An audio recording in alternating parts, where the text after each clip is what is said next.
along the way are important for both the teams in space as well as the teams on the ground to just make sure everything looks good, and then they can continue to approach on in. And as we can see, and as we can see here, we've got two of our crew members on screen, and I think that on the left is NASA astronaut Anne McClain, right? Yeah. So, well, for a second you saw NASA astronaut Anne McClain on the left, so she's the Crew 10 commander. But let's go ahead and take a little bit of a moment to introduce you to the crew. So NASA astronaut Anne McClain is your Crew 10 commander. She was born and raised in Spokane, Washington, and then NASA selected McClain as an astronaut candidate in 2013. Crew 10 is actually her second space flight after launching aboard the Soyuz MS-11 in 2018 and serving as a flight engineer on the International Space Station for Expedition 58 and 59. In total, she previously spent 204 days in space, completing 2 spacewalks that totaled 13 hours and 8 minutes outside of the orbiting laboratory. McClain is a West Point graduate and colonel in the U.S. Army. She's highly decorated and a Master Army aviator. She has more than 2,000 flight hours in 20 different aircraft. And McClain is also an avid rugby player and a former member of the USA Rugby Women's National Team. And I love, too, that she was actually on the space station when Dragon arrived for its Demo 1 mission. And joining her is pilot Nicole Ayers, a NASA astronaut. This is her first space flight. Nicole is a major in the U.S. Air Force and the first member of NASA's 2021 astronaut class. She is a graduate of the U.S. Air Force Academy in Colorado Springs, Colorado. And Ayers has served as an instructor pilot and mission commander in the T-38. The F-22 Raptor, leading multinational and multi-service missions worldwide. She has more than 1,400 total flight hours, including more than 200 in combat. Nicole also has a twin and was born in San Diego, California. And then this is the second mission to the International Space Station for JAXA, or Japan Aerospace Exploration Agency, astronaut Takuya Onishi. He previously launched aboard the Soyuz MS-01 mission in 2016 and spent 113 days in space as a flight engineer for expeditions 48 and 49. Onishi received a Bachelor of Engineering degree in Aeronautical and Space Engineering from the University of Tokyo and then embarked on a career in aviation. He was selected as an astronaut candidate by JAXA in 2009, and during his stay on the space station, he became the first Japanese astronaut to capture the Cygnus spacecraft in space. And while he's not training, Onishi enjoys flying, playing the saxophone, movies, and hiking. And last but not least is mission specialist and Roscosmos cosmonaut Kirill Peskov. The Crew 10 mission is also Peskov's first trip to the International Space Station. Before his selection as a cosmonaut in 2018, he was a co-pilot on the Boeing 747 and 767 aircraft for airlines Nordwind and ICAR. Assigned as a test cosmonaut in 2020, he has additional experience in skydiving and zero-gravity training. And so between NASA astronauts Anne McClain, Nicole Ayers, JAXA astronaut Takuya Onishi, as well as Roscosmos cosmonaut Kirill Peskov, those are the cadre of 4 that make up Crew 10, who's currently approaching the International Space Station, again following that launch yesterday from NASA's Kennedy Space Center in Florida at 7:03 p.m. Eastern Time. So we recently did have that AI burn at around 7:35 p.m. Pacific. Coming up in about 7 minutes or so, we are expecting an AI mid-course burn. So that will be one of the final burns before we approach into the final stages of the docking process, and we reach that waypoint 0 expected about 20 minutes after that mid-course burn takes place. And as you can see here, these great views from the International Space Station, looking at the Japanese robotic arm, part of the Japan experiment module facility that's up there on board the space station, and gorgeous views of Earth underneath. Now, when Crew 10 arrives at the International Space Station, they will be joining the Expedition 72 crew. That is an expedition that's been in progress for a few months aboard the International Space Station. And then about a month or so after they arrive, a Soyuz crew rotation will take place from Roscosmos, bringing 3 new crew members up on that new Soyuz, and then the previous crew that departs on that Soyuz will mark the beginning of Expedition 73 on board the space station. Yeah, so when that Soyuz departs, NASA astronaut Don Pettit will return home, and then coming aboard Soyuz to the International Space Station will be NASA astronaut Johnny Kim, along with their Roscosmos crewmates. And so again, we typically have those crew rotations take place about every 6 months or so. So they're long duration missions to the International Space Station. And there now on your screen, you're seeing a live view of just behind us, actually, the SpaceX mission control team in Hawthorne. So when we do hear those call ups to Crew 10, those are typically coming from here with the core or the crew operations resource engineer.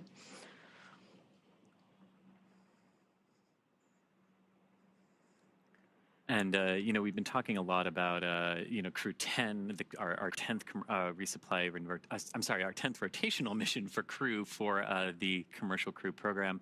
And this is just part of the storied history of crew rotations on the International Space Station over the last 24 years. The Soyuz we mentioned is one of the vehicles that has done this, Dragon as well. The shuttle's also responsible for some crew rotations. It's just really impressive to think about what has gone on across those 25 years of near permanent human habitation on the space station. Yep, and so the space station has been occupied, of course, almost 25 years. There are a lot of commercial players coming into play, and so we also have our commercial low Earth orbit development program that's looking towards the future of what's next for low Earth orbit once the International Space Station does retire. Of course, it's made incredible contributions so far, though, and it has several years to go. But while we continue on Dragon's approach to the International Space Station, why don't we go ahead and check in with the International Space Station Flight Control Room and NASA's Gary Jordan.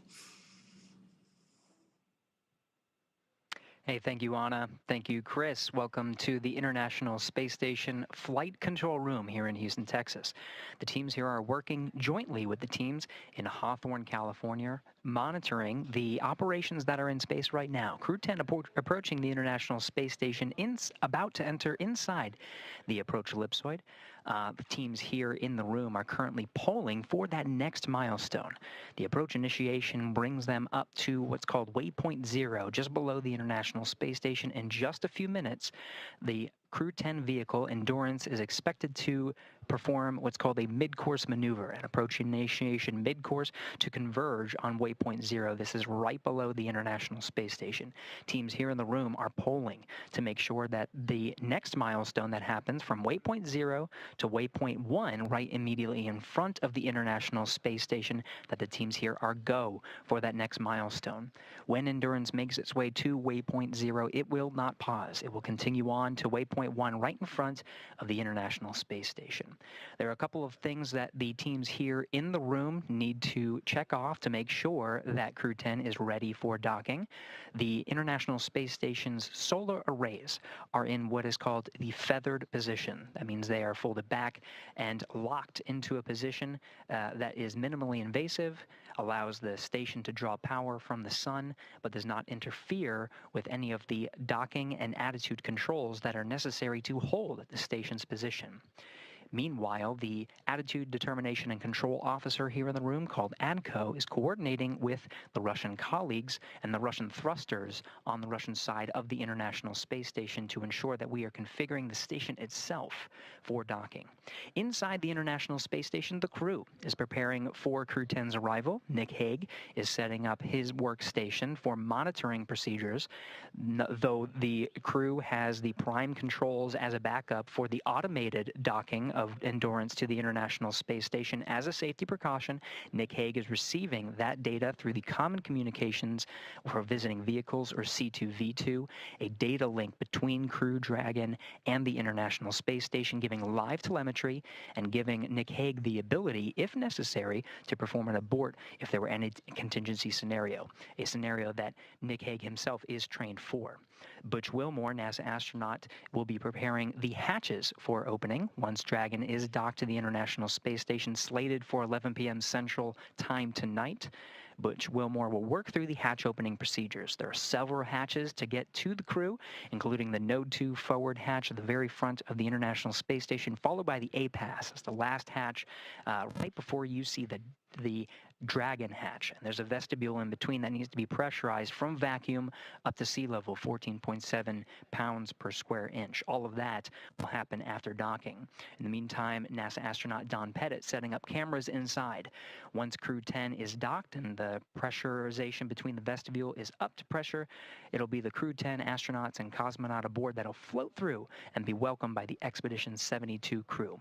All of that underway right now. We're expecting the mid-course maneuver and all of the maneuvers ahead to get through those next milestones for a docking tonight at 11 p.m. Central Time. We're right here with all of the action and following along with you over in Hawthorne. So for the next few steps and to follow Crew 10 and the astronauts aboard, let's go over back to Hawthorne with Anna and Chris. Back to you guys. Thank you so much, Gary. It was great to hear that update from the International Space Station Flight Control Room. During your update, we did hear that the approach initiation mid-course burn happened and it was completed. It was all good. I went as planned, and again, that burn was just to further fine-tune Dragon's path. And there you briefly saw a view from the International Space Station looking at Dragon as it makes its final approach to the International Space Station. So now coming up, once Dragon arrives at 400 meters below the station, it will be at what is known as waypoint 0, and that will be our first checkpoint during our approach, and the vehicle can hold there at 400 meters, but if all of its systems check out, Dragon can then continue its approach to waypoint 1.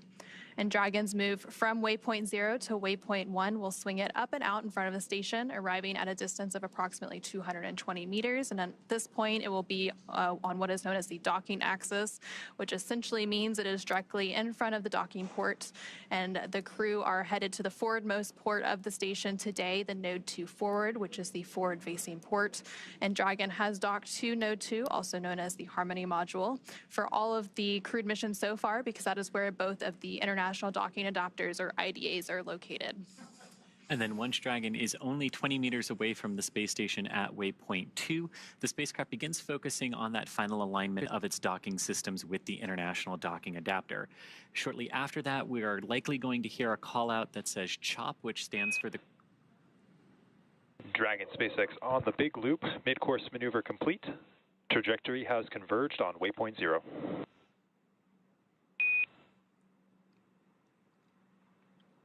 And that is exactly what we were hoping to hear. Dragon copies. Exactly what we were hoping to hear there, that mid-course correction burn, nudging Dragon back onto the proper trajectory to intercept waypoint 0, which is that 400 meters below the International Space Station. Now, going a little bit ahead in our process, when we're about ready to dock with the International Space Station, one of the final things we're going to hear is what's called CHOP, crew hands-off point, a little less than 30 seconds prior to docking. That's the point where all aborts would have to be manual, but as we actually heard a few minutes ago, right after that approach initiation burn, the crew does have manual options available to them, but right now just monitoring Dragon as it cruises in autonomously for that docking a little bit later tonight. And you can see that live view and a beautiful view at that of Dragon Endurance as it approaches the International Space Station. Now, these views are being captured by cameras on the International Space Station, which is Dragon's target for today. And the International Space Station and Dragon are currently flying about 260 statute miles over the Indian Ocean. And so after CHOP, and as we make that initial capture and the grand arrival, when Crew 10 arrives at the space station, Dragon will fly in and make contact with those international docking adapters, giving us what we call soft capture. And the soft capture ring then retracts until sensors indicate it's time for 12 hooks, 2 sets of 6, to drive in place to give us a hard capture and firmly secure Dragon to its new home on the space station. Then the station crew, namely NASA astronaut Butch Wilmore, will manually pressurize the vestibule, or the... And Dragon SpaceX on the big loop. Ground has pulled go for approach 0 and enabled the maneuver. Expected maneuver start time is approximately 0321 Zulu. Reminder that Dragon will nominally continue its approach through waypoint 1 towards waypoint 2 without stopping.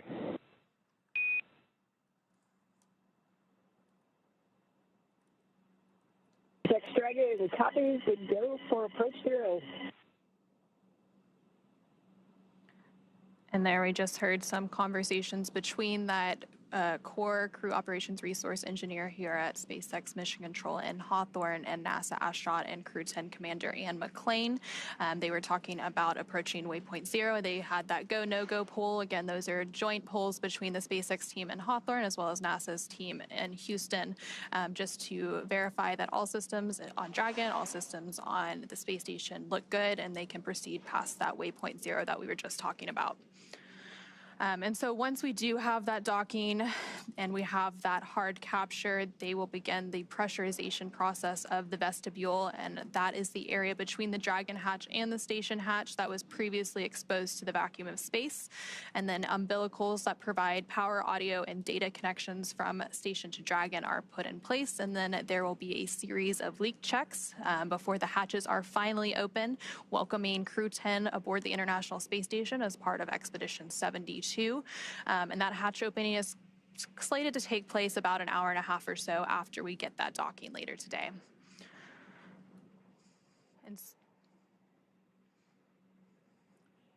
And so following a liftoff yesterday at 7:03 p.m. Eastern, 4:03 p.m. Pacific, a lot has happened since then. So there was that 9-minute ride to orbit before we had that orbital insertion and Dragon flying free. And there you see Dragon flying free continuing to on your screen following that about 28-hour journey. Station Houston on the Big Loop.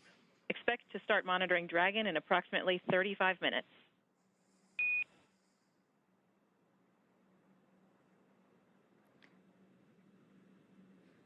And there you heard some additional call-ups to the crew, this time to the International Space Station crew. Again, we mentioned earlier, they're all talking on what is known as the Big Loop. So all 4 parties that are involved in today's operation, so the Dragon crew, the space station crew, the SpaceX team, as well as the NASA team and their mission control, they're all talking on one loop. So that specific call out was up to the space station crew, because today we will have NASA astronaut Nick Hague monitoring Dragon's approach. And so they were just saying that there's about 35 minutes before that monitoring will begin taking place by NASA astronaut Nick Hague. And that's part of what we've talked about that cooperative element of the docking sequence. While Dragon can do this autonomously, there's folks here at SpaceX Mission Control in the ISS flight control room and on board the ISS, making sure that, just monitoring, again, making sure everything is going as we want it to today. And you can see there Dragon kind of exiting off the top of your screen. The camera will pick it up again there as Dragon goes over Earth there. You can see its nose cone opened up, and that you can see the forward docking adapter there, which is what is aimed at camera right now. And that nose cone was over that docking apparatus during liftoff to help protect it from the aerodynamic forces and some of that heating that Dragon experiences as it heads uphill into space. So yesterday, after we had liftoff and that orbital insertion, and after that nose cone was opened, that nose cone that you were just mentioning, Chris, that is actually when the 0G indicator was revealed. So NASA astronaut Ann McClain revealed Crew 10 zero gravity indicator, and it was a crochet origami crane, which is an international symbol of peace and unity. So NASA astronaut Ann McClain provided some really lovely words on that zero gravity indicator, and those zero gravity indicators have quite the history. Many crews before them have had their own zero G indicators, and so that specific crane was actually hand crocheted, and it also they also mentioned the commemoration of the 50th anniversary of Apollo-Soyuz as part of that zero-G indicator rollout.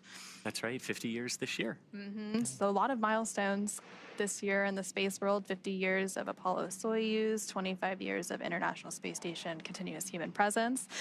There's a lot that's happened and a lot to look forward to, especially with all of the commercial space activity going on so far this year and into the future. That's true, and SpaceX right in there with you. Crew 10 actually lifting off on the 23rd anniversary of SpaceX's founding.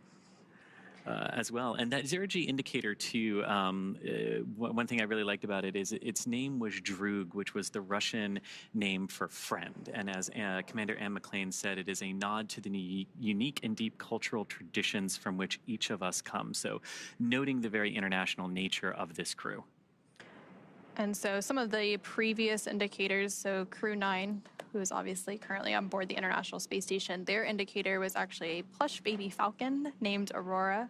So it previously flew on 2 Russian Soyuz capsules, including the flight that resulted in an emergency abort that NASA astronaut Nick Hague was actually a part of. And so Nick Hague is now going to be monitoring today's approach, and he will also return home after that handover period with Crew 9 back to Earth. And you know, as we're talking about zero-G indicators, I gotta say my favorite is the little plushy Earth that went up on the Demo 1 mission. You know, we talked a little bit earlier. Anne McClain was on the space station when Dragon arrived for its uncrewed Demo 1 test flight, paved the way for all of these crew rotation flights for NASA and for Axiom Space as well. And that little plushy Earth, oh man, I smiled a lot looking at Anne's smile when she saw that sitting inside the Dragon capsule. And then you can see Anne there on the right-hand box. Anne is on the left-hand side working on that tablet right now. Now a view of the International Space Station. So this is cool. You've got the ISS looking down at Dragon on your left, and you've got Dragon looking up at the ISS on your right. I mean, the views don't get much better than that, except for maybe the 4 people who are in Dragon. And so the International Space Station and Dragon are currently flying just off the coast of Australia, again, as they make that, or as Dragon makes its final approach to the International Space Station. So Dragon is currently about 560 meters away from the International Space Station and continuing to close in. Again, we recently did have that go past that waypoint 0. So next up will be that waypoint 1 that we expect in just a few minutes.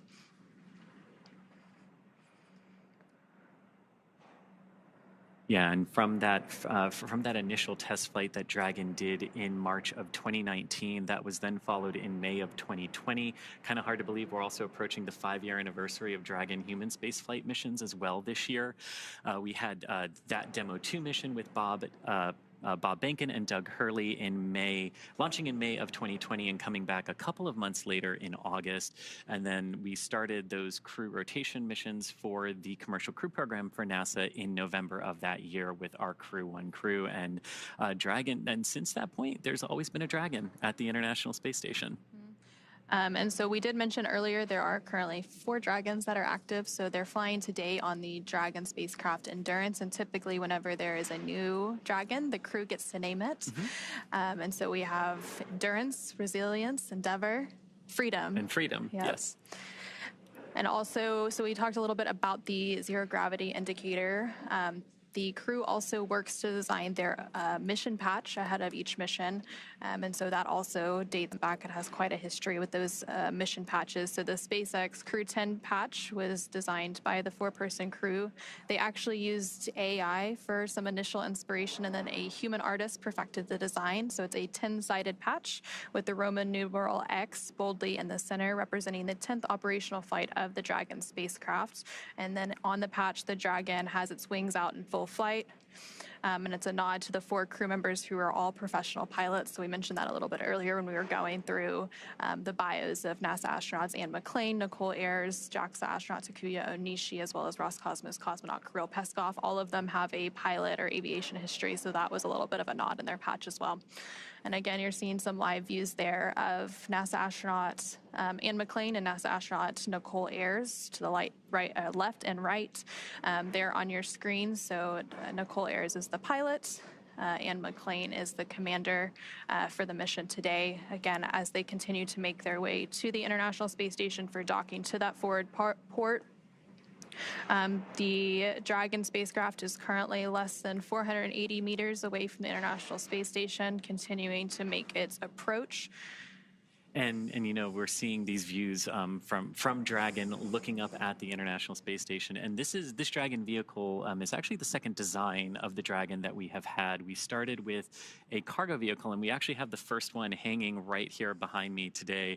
And honestly, what I love about this, watching Crew 10 approach the ISS, the 14th Dragon human spaceflight mission to the space station, and that very first Dragon that was only carrying cargo, we put a window in it, not because we had to, but because we wanted to symbolize that one day we will be carrying crew, and one day we will be doing exactly what we are doing here today. And just kind of gives me goosebumps to look at Dragon 1 versus the new shiny Dragon we got.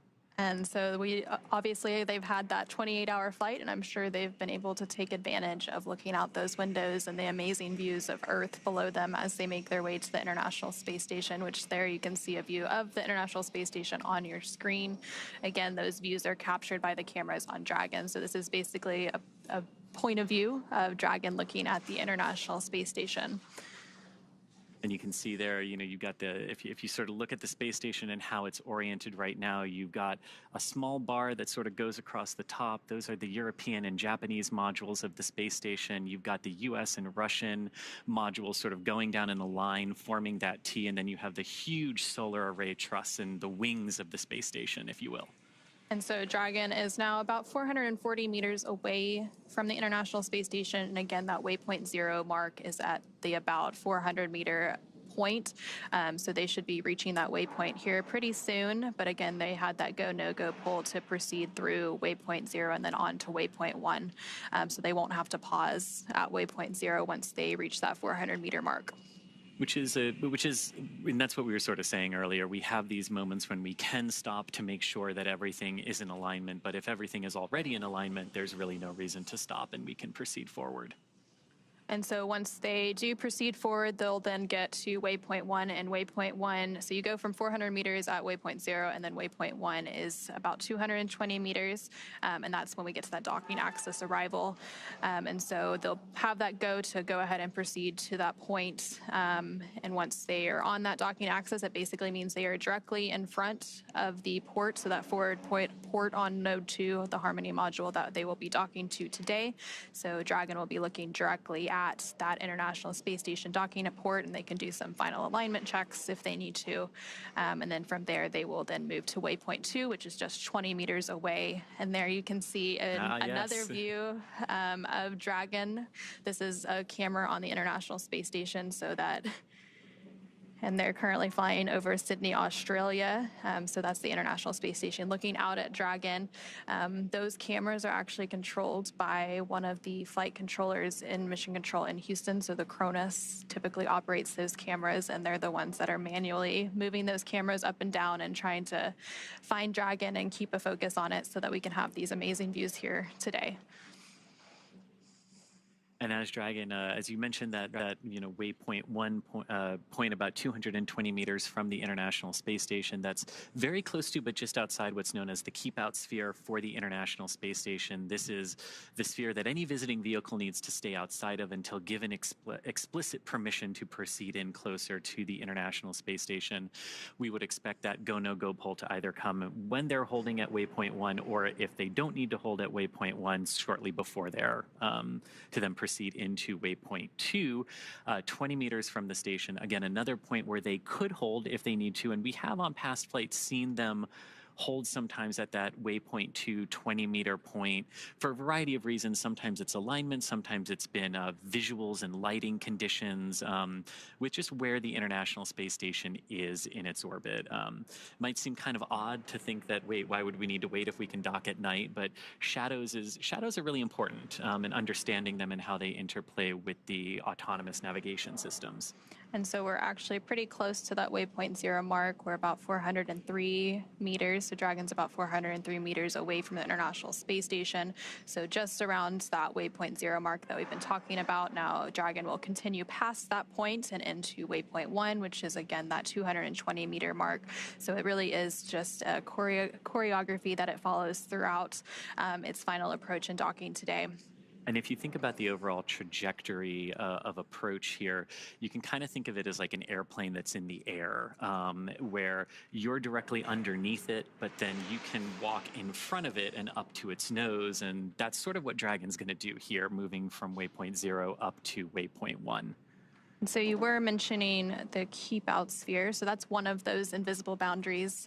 There's also the approach ellipsoid, which we mentioned a little bit earlier today, but Dragon's already inside of that approach ellipsoid. So that's outside of the keep-out sphere. And that's that 4 kilometer by 2 kilometer by 2 kilometer boundary. Basically, it's the neighborhood of the International Space Station. So once a visiting vehicle such as Dragon, makes it into that approach ellipsoid, that's when a lot of those joint and integrated operations begin. And again, to enter into the AE, Dragon or any visiting vehicle has to be what is known, it has to be on what we call a 24-hour safe free drift trajectory, which means the spacecraft would not cross into the AE or the approach ellipsoid for at least 24 hours.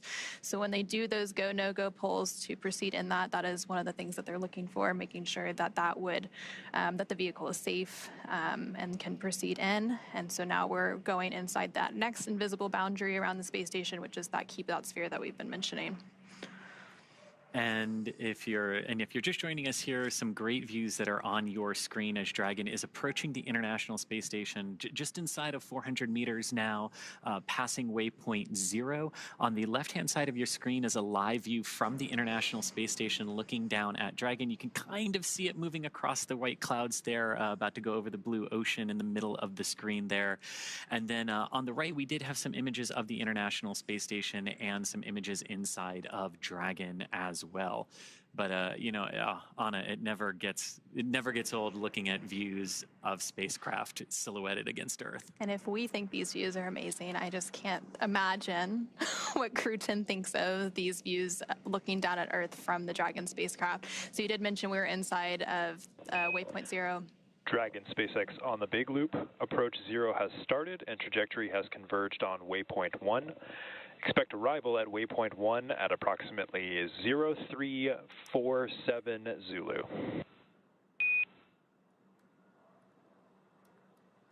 SpaceX Dragon on the big loop, copy 0347 Zulu for waypoint 1. And you hear that sequence of calls there confirming that Dragon successfully passed waypoint 0 and the trajectory has aligned where we want it to waypoint 1. So everything going very, very good there. And we're expecting the arrival there at waypoint 1 in just about 25 minutes from now. So once we get to waypoint 1, Dragon will be about 220 meters away from the International Space Station. So again, this is another checkpoint on the way to the International Space Station. And then that final checkpoint is waypoint 2, which is just 20 meters away. And then from there, we will have that initial contact and capture, what is known as soft capture, before those 12 hooks, 2 sets of 6, deploy to have that hard capture. And then they can begin releasing those umbilicals for data and power, and then begin the pressurization activities for the vestibule, which is that area between the station hatch and the Dragon hatch that had been previously exposed to the vacuum of space. They'll conduct some leak checks, and then, of course, welcome the new crew aboard the International Space Station. And yesterday when we lifted off, we were talking about the precise second that we had to lift off to be in the correct plane to reach the International Space Station today. And liftoff times are very, very choreographed, tightly choreographed to make sure we can do this. But once we get into orbit, it becomes a little bit different, right? And the timings of various burns, the timings of arrivals can all change. And that's basically because you've got Earth's gravity pulling on the spacecraft, you've got the moon, you've got some of the other planets, and the orbits, we do really good at predicting them, but once we see what the spacecraft is actually doing, it helps us refine those timelines a little bit like we saw today. And the timings of those burns changing a little bit, maybe not needing to do some of them if Dragon is doing really well. So it really is interesting how it shifts from super precise to now we've got to see what they're actually doing in space. Typically, when we have a launch, we have what's known as a targeted docking window. So then, of course, it shifts a little based on those burns, whereas the launch itself is an instantaneous launch window, so it has to go at that exact minute and second.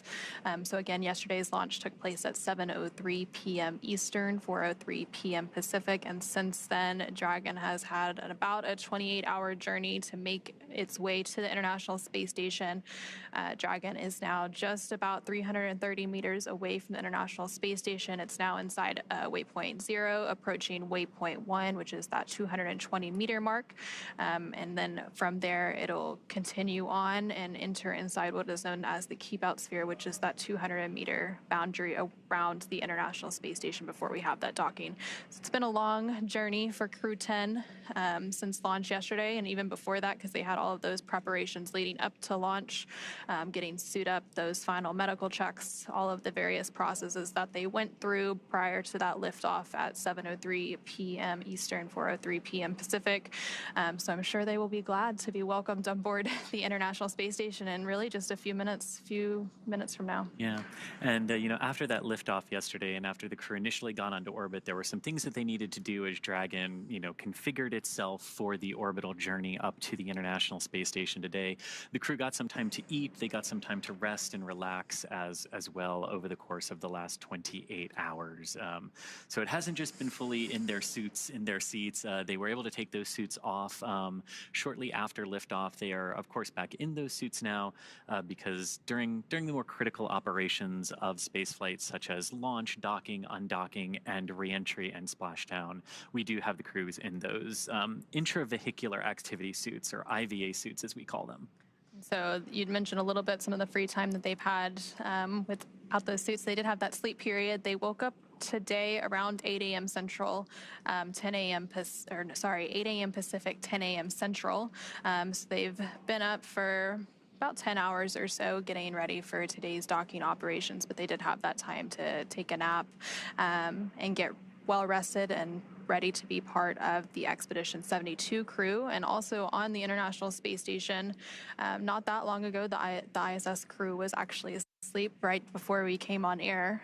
So they finished those post-sleep operations that they go through to start getting ready for today's docking operations. Again, NASA astronaut Nick Hague will be monitoring Dragon's approach. And SpaceX Dragon on the big loop. Expect reconfiguration of C2V2 return link to support docking video shortly.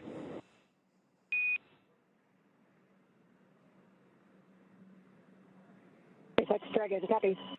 And that call basically saying that that C2V2, the common communication for visiting vehicle system that allows Dragon to talk to the ISS to talk to the ground, it just sort of creates some nice redundant communication paths for all the vehicles and all the teams involved today. That system was primarily configured for the initial approach of Dragon up to the station through waypoint 0, and we just heard them briefing the crew that they'll be reconfiguring that again for the docking portion. So we'll continue to hear a lot of those call-outs from the ground teams and the astronauts on the International Space Station, as well as Dragon, as we continue to get into the final stages of docking today. Right now, Dragon is about 310 meters away from the International Space Station and continuing to fly in to make its final approach and docking. So it's getting pretty close now. And there you're continuing to see, if you squint, you can see a view of Dragon there in the center of your screen. So again, these are views captured by cameras on the International Space Station. And so that is the Dragon Endurance spacecraft, and it's actually the fourth flight for that Endurance spacecraft. It previously flew 3 other commercial crew program missions, Crew 3, Crew 5, and Crew 7, and the fourth flight, obviously, today for Crew 10. That's right. And overall, this is the 10th crew rotation mission for NASA's Commercial Crew Program that Dragon is flying. It's also Dragon's 14th human spaceflight mission to the International Space Station and Dragon's 16th human spaceflight mission overall, since Dragons don't always go to the International Space Station, but we have had 2 free flyer missions in the Inspiration 4 and Polaris Dawn missions as well. And with today and with the Crew 10 mission, Dragon has carried 60 crew members at this point across its 16 missions.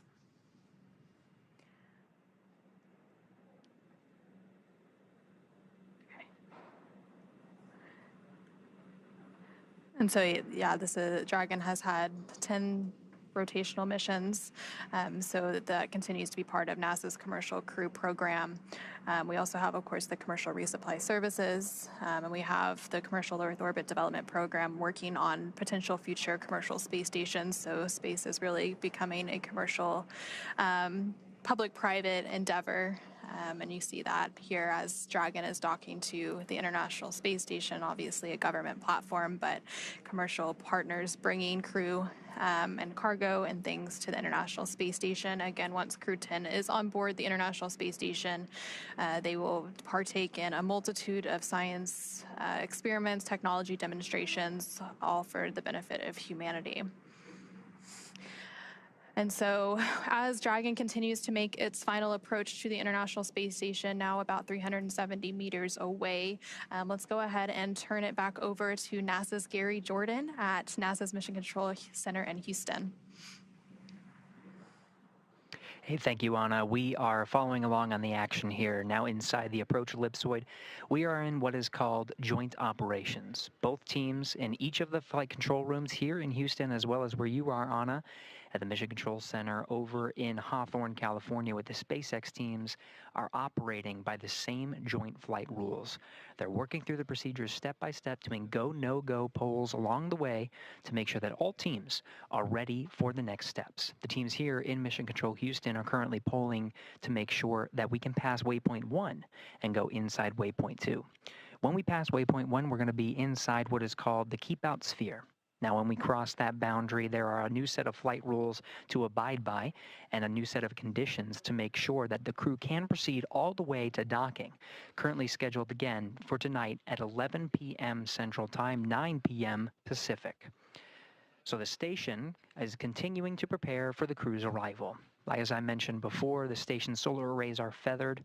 We did configure the station itself to be in the docking attitude, and teams here are working through the C2V2 system, the common communication for visiting vehicles, power cycling that and make sure that data is flowing between the two spacecraft, the International Space Station and Crew 10 Endurance, and that the Crew 10, when it's on the docking axis right in front of the International Space Station going in towards the forward port, has a perfect view of the docking ring, of the docking port, the International Docking Adapter. And as it closes its way in, has all the data Dragon it needs. is transmitting docking camera video. Please confirm video and data updating in the Dragon docking monitor.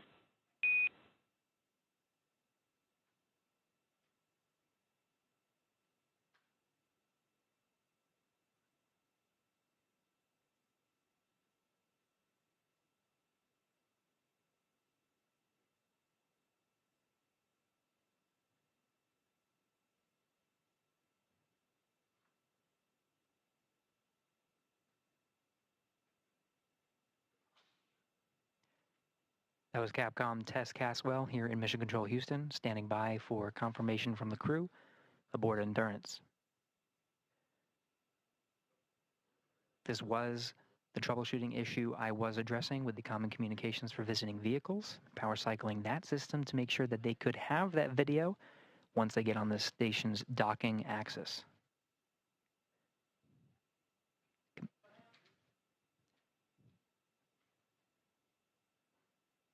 As we wait for crew confirmation, we are getting video from the International Space Station's external cameras. And Houston Station on the big loop, I can confirm I have good centerline camera. Station looks beautiful. Houston copies.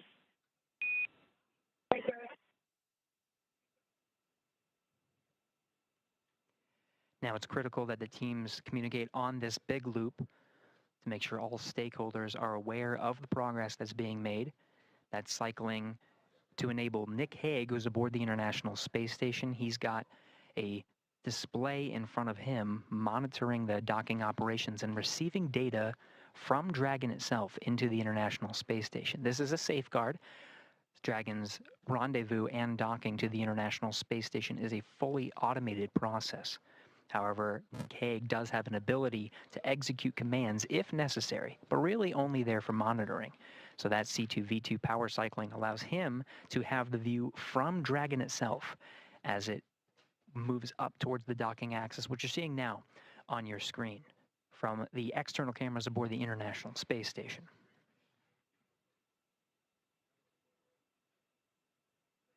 Hague monitoring Dragon's arrival, receiving data including range and range rate, making sure that Dragon is moving at the expected velocity, speed, position. Everything's positioned on board the International Space Station for docking. Again, the station itself at the docking attitude. Now again, the station teams here in the International Space Station Flight Control Room polling to make sure that Dragon itself can proceed past waypoint 1 towards waypoint 2. Waypoint 2 being just 20 meters in front of the International Space Station's docking port. This will be inside the keep out sphere. It is Nick Hague monitoring the operations from the International Space Station. Now, once it makes its way in to dock with the space station, it'll be NASA astronaut Butch Wilmore that is tasked with the responsibility of opening up the hatches and preparing the station to welcome the crew aboard Endurance. This includes opening up several hatches, including the Node 2 hatch and the APAS hatch, both of which are closed for the docking operations and cannot be opened until the docking is complete. He'll start venting air to make sure that the air is circulating properly through the pressurized mating adapter, and there's no pockets of carbon dioxide, just a safety procedure. When he's going to inspect the hatch, he'll be wearing goggles and gloves for safety measures. We'll cover all of that post-docking, but that'll be Butch Wilmore's responsibility. We'll also be getting camera views from inside the station. These were set up by NASA astronaut Don Pettit. The crew waking up and making sure on an early day aboard the International Space Station, much earlier than their typical day. In fact, their crew wake period was just after midnight Greenwich Mean Time, which is the time that they operate aboard the International Space Station. They were up and making sure that everything was prepared for Crew 10's arrival today.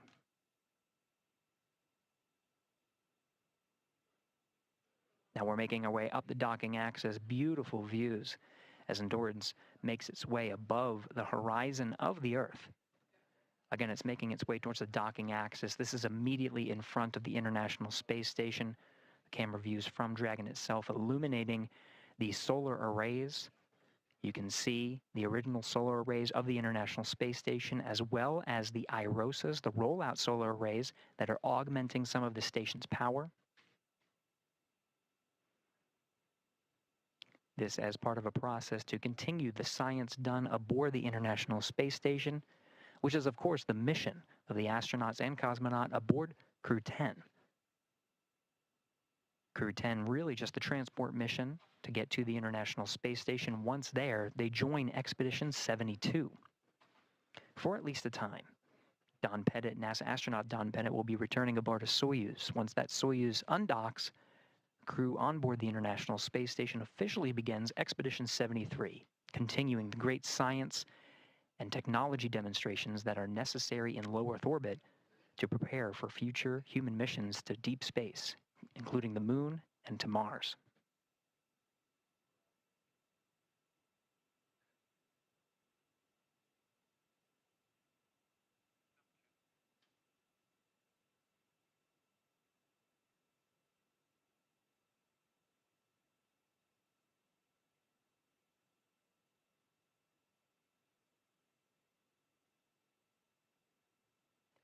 Camera views from inside Dragon Endurance showing displays that show some of the trajectory that is necessary to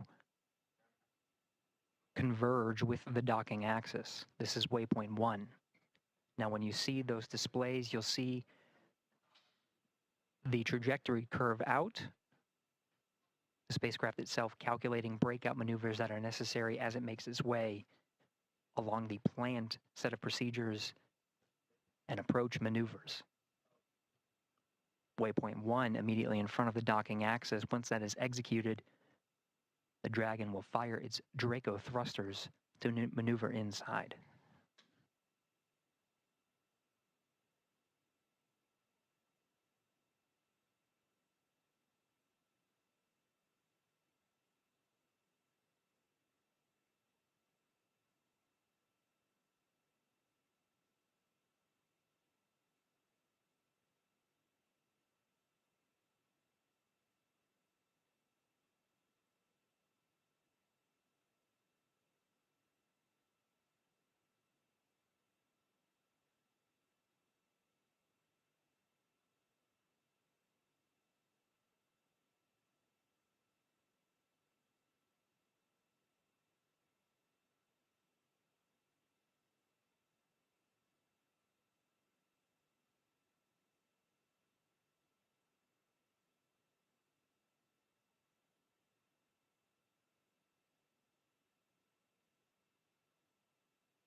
We're inside 6 minutes from the planned arrival of Waypoint 1, continuing to get these fantastic views provided from the International Space Station, as well as from inside Dragon itself.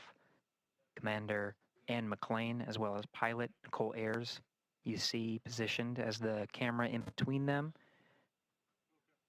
shows them in their launch and entry suits.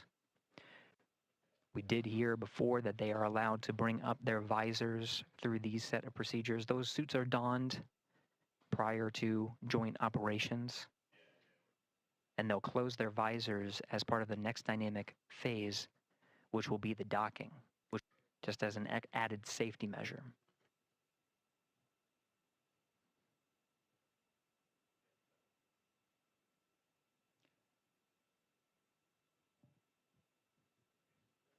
Endurance less than 300 meters from the International Space Station, being illuminated by an orbital sunset right now.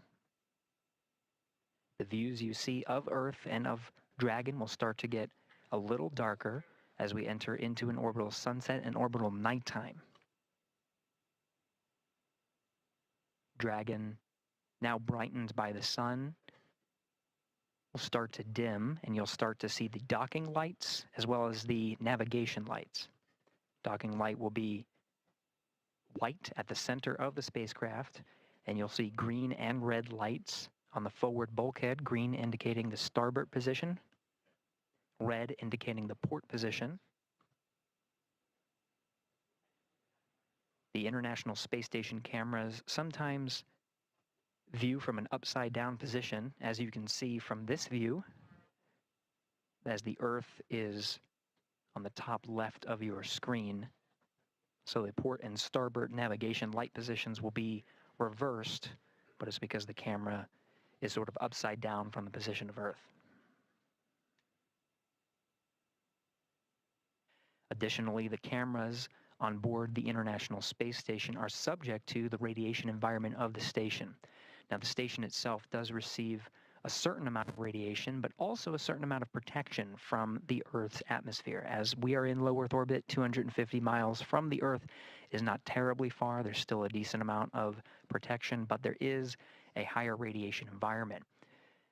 When we enter into an orbital nighttime, some of the cameras, you'll start to see some pixels, different colors on the camera as we enter into an orbital nighttime. Those pixels and different colors become a little bit more apparent.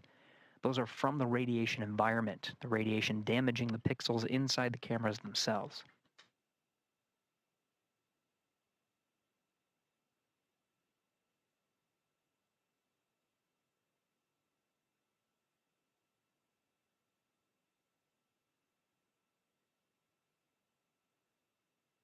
Inside 3 minutes from Waypoint 1 arrival, we do have a go to proceed past Waypoint 1. So Dragon, what you'll see is not a pause at Waypoint 1, but it should proceed towards the keep out sphere.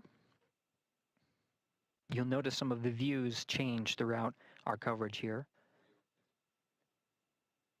The feeds coming from Dragon, you can see illuminating the International Space Station. Those feeds provided by ground SpaceX stations. On the big loop, approach 1 and soft capture ring extension will begin shortly.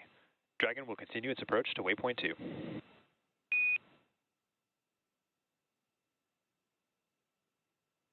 SpaceX Dragon, copy all.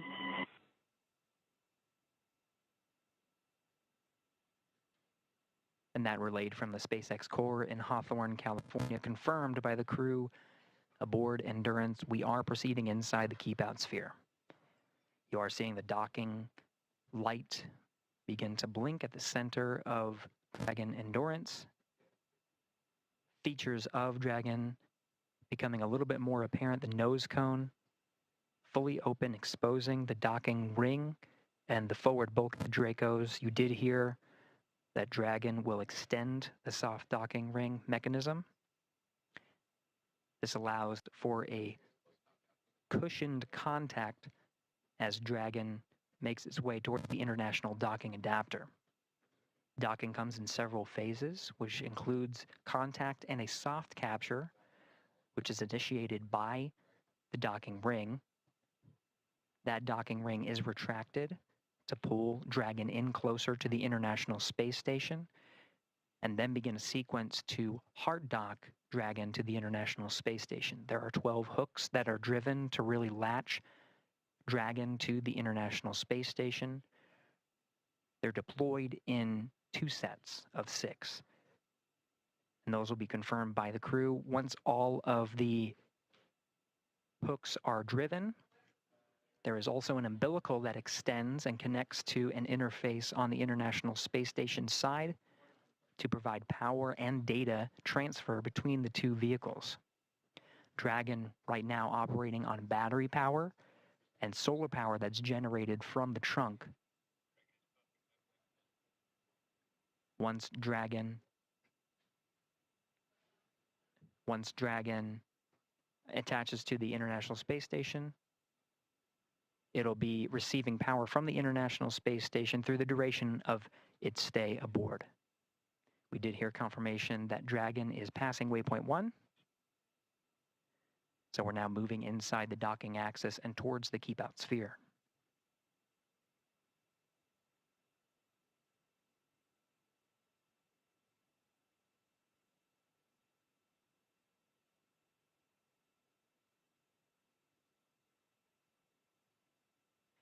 Now passing waypoint 1, Dragon Endurance heading towards the International Space Station. We're following along from here inside Mission Control Houston, working jointly with the teams in Hawthorne, California, to take us through the next series of steps, including crossing the keep out sphere and heading towards waypoint 2. Let's send it back over to Anna and Chris in Hawthorne. And thanks, Gary. Yeah, so we have passed waypoint 1, so waypoint 2 is what is up next, and that will put Dragon only about 20 meters. Station Houston on the Big Loop. Monitor approach per step 3 of 1.102, Dragon approach and retreat monitoring. Let us know when your review is complete and you are ready for docking.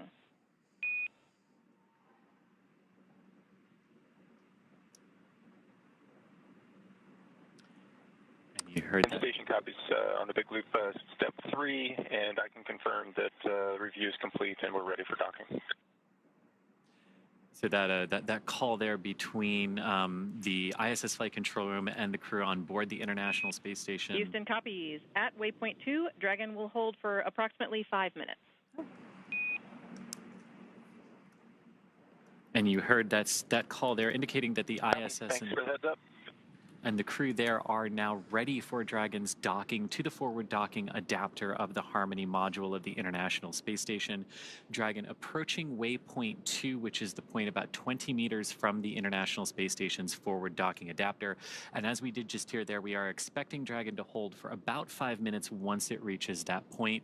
It crossed through waypoint 1 and waypoint 0 without having to hold. But again, these waypoints or checkpoints are places we can hold if we need to, and if we don't, we can proceed forward through them. And so we have gone through 2 of those waypoints, so waypoint 0 and 1, and so now Dragon is less than 200 meters away from the International Space Station, about 170 meters currently, away from its target of that node 2 forward docking port. And there you're seeing a great view on your screen of the Dragon Endurance spacecraft as it makes its final approach to the International Space Station. The teams in Mission Control Houston the teams at the International Space, or not the International Space Station, the SpaceX Mission Control teams behind us are, of course, doing some final go, no-go polls for docking. It's one of the final checkpoints between those teams to make sure everyone is good to proceed and to dock. We did hear that there will likely be a brief hold at waypoint 2. And again, that waypoint 2 is just 20 meters away from the International Space Station, so very close at that point. So they will hold briefly, and then from there, we will have our final approach and docking. We will have an initial soft capture. We did hear that the soft capture ring was being extended a few minutes ago. And then from there, they will begin to deploy those hooks, 2 sets of 6 for a total of 12 hooks to get that hard capture. And during that final hold, that again, we're expecting around the waypoint 2 mark, which is 20 meters away from the space station. During that final hold, they can possibly wait for better lighting conditions. So the space station does have exterior lights and Dragon can dock in the dark. But of course, we go through an orbit every 90 minutes. So there's a sunrise and sunset every 45 minutes. So if they need to wait for a little bit of improvement in the lighting conditions, they can use that waypoint 2 hold opportunity to wait for things like that, ensure final alignment, ensure everyone is good to go for that final approach and docking. And as we could see right there, right before we switch to the inside view there, that's a great view on the outside. You can see that we're passing into an orbital sunset here, so approaching orbital night. And you can see how that lighting is very different on board the International Space Station. But what I love about that view, too, is you can see the forward navigation strobe light from Dragon illuminating the forward element of the International Space Station where it will be docking just a few minutes from now. But, of course, approaching waypoint 20. This is a view now from the International Space Station looking at Dragon. You can see the white navigation light indicating the center of the docking alignment axis there. And the green light that you see is the starboard navigation light. So just helping the folks on the International Space Station keep track of Dragon's orientation there. And the red one that just came into view is for the port side orientation. And I really love this too as we get into orbital night as we're approaching the space station, because we're probably going to see Dragon's Draco thrusters pulsing, and that's always a sight to behold in orbital night. And so Dragon and the International Space Station. Soft capture ring extension complete.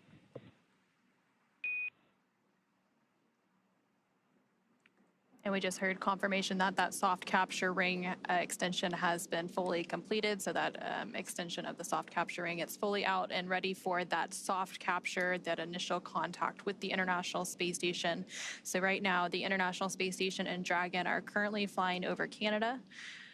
And they're continuing to make its final approach to the International Space Station, currently just over 100 meters away as it makes its way to that waypoint 2, which is 20 meters away. So a little over 80 meters to go to the international, or to that waypoint 2. And then that final initial capture, and then we'll have the hooks deploy and have that hard capture milestone. Now, as you're looking there at the SpaceX Mission Control here in Hawthorne, California, where we are, Dragon up on orbit as it is approaching waypoint 2 on that docking axis for the forward docking adapter. It's approaching the space station very, very slowly, about a few tenths of a meter per second. And it's also trying to keep in proper alignment with that docking port. But again, waypoint 2 is where we're going to stop based on the calls, and we can do some final alignments there and final checkouts. But so far so good for Dragon. About 28 hours after liftoff now, after lifting off from the Kennedy Space Center yesterday afternoon at 7:03 p.m., completing the docking in just a few minutes from now. And so Dragon is now less than 100 meters away from the International Space Station as it continues to make that final approach. And so right now we're seeing those live views of the SpaceX Mission Control team here in Hawthorne, California. And typically we'll go back to these views when we do have those brief loss of signal between the International Space Station and Dragon and the ground. And we'll regain those views shortly. It's just a handover between satellites. So that tracking and data relay satellite system that the International Space Station relies on, they have a brief handover period between satellites, which causes a loss of those views periodically throughout our coverage. Kind of like going from cell phone tower to cell phone tower. And so Dragon is less than 80 meters away, so continuing to approach waypoint 2, about 60 meters to go until it reaches waypoint 2. Again, we are expecting Dragon to hold at waypoint 2 for just a few minutes to ensure final alignment, to ensure lighting conditions are good before we have that final docking. We are expecting that docking to take place around 9 a.m. Pacific, a little bit later than that. And right before that final docking takes place, we will hear that call for CHOP that we mentioned previously, which is the crew hands-off point. So right after you hear that call is typically when that soft capture takes place. And that chop call that we've been talking about, and basically what that means is the crew can no longer manually abort Dragon away from the International Space Station if there should be a reason to do so. It would all be based on Dragon's automation at that point. Everything going very well for Dragon as it continues to approach the space station. The crew monitoring the automated approach for the vehicle, as well as any escape options they might have to do, but again, not expecting to have to use those. Station Houston, on the big loop, the no exercise constraint for docking begins now. Station copies.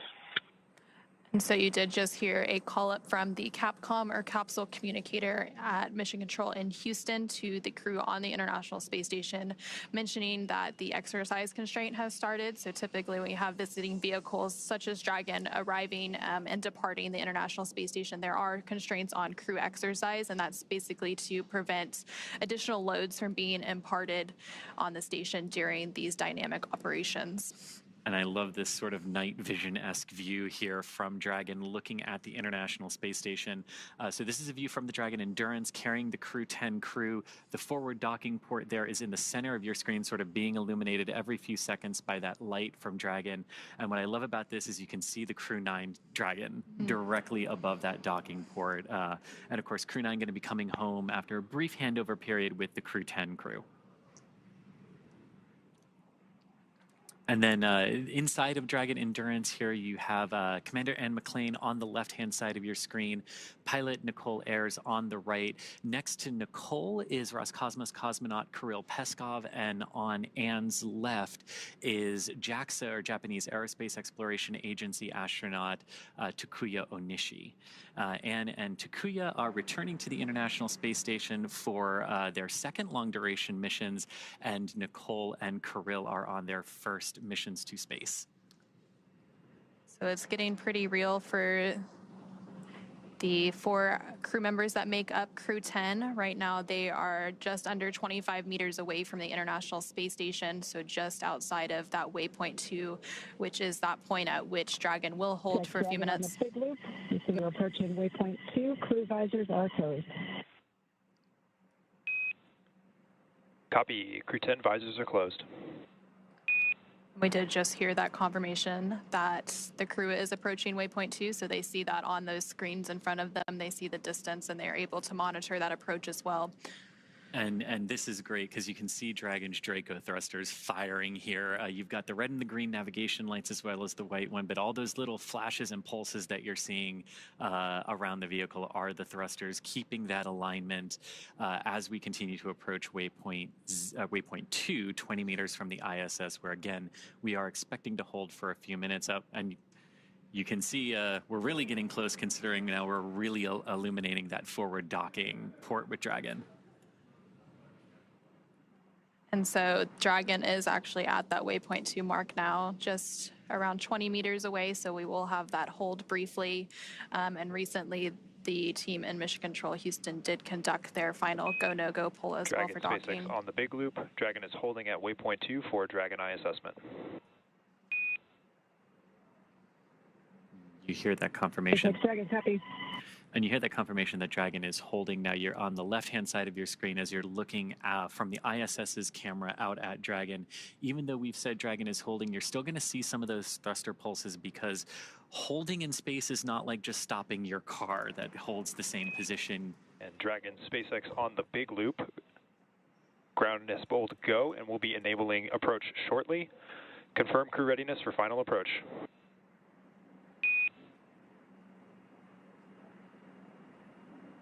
SpaceX Dragon, Crew 10 is ready for final approach.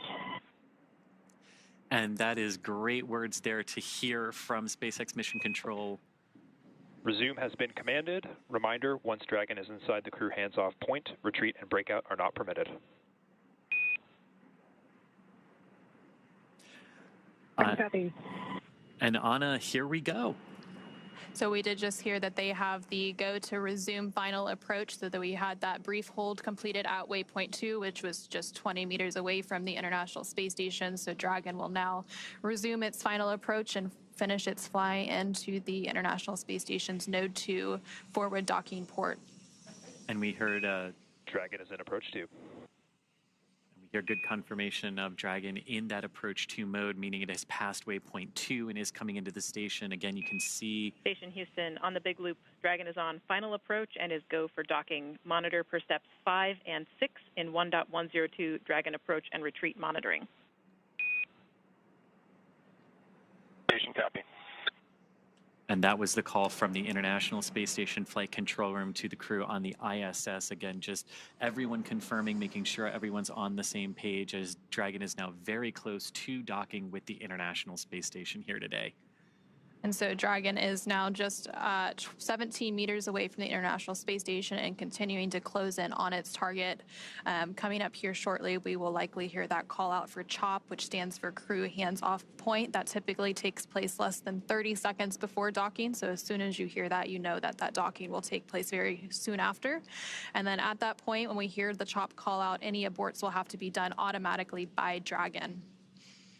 And so also on the International Space Station, we have NASA astronaut Nick Hague monitoring this final approach. And then once Dragon is docked, NASA astronaut Butch Wilmore will walk through those hatch preparation and opening steps to welcome the crew on board. And Dragon is now less than 14 meters away from the International Space Station and continuing that final approach. These very delicate series of maneuvers now. Dragon approaching very, very slowly relative to the International Space Station. Again, we talked earlier that launch is all about accelerating the vehicles to orbital velocity, and even though both Dragon and the ISS are traveling at about 17,500 miles per hour or 27,500 kilometers per hour, they are moving very, very slow, like 1/10 of a meter per second in relation to each other right now. Dragon now at about 10 meters away from the International Space Station. We're standing by for that call out for CHOP here shortly. SpaceX Dragon, 10 meters. Copy, 10. And again, you're looking at the forward docking port of the International Space Station, which is mounted to the Harmony or Node 2 module of the space station.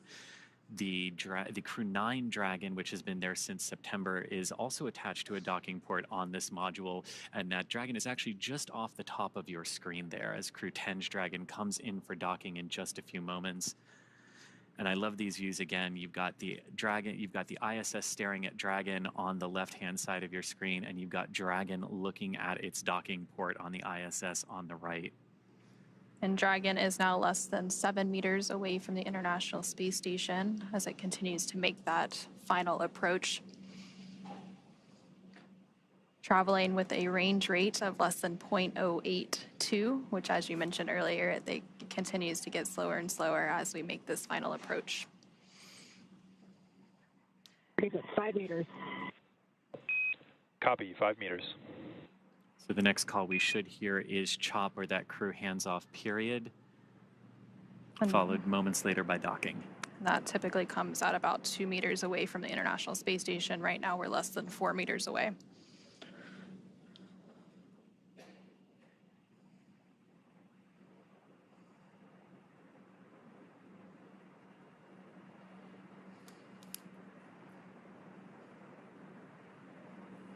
Less than 3 meters away.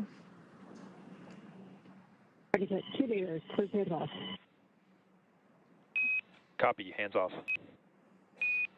There is the CHOP call.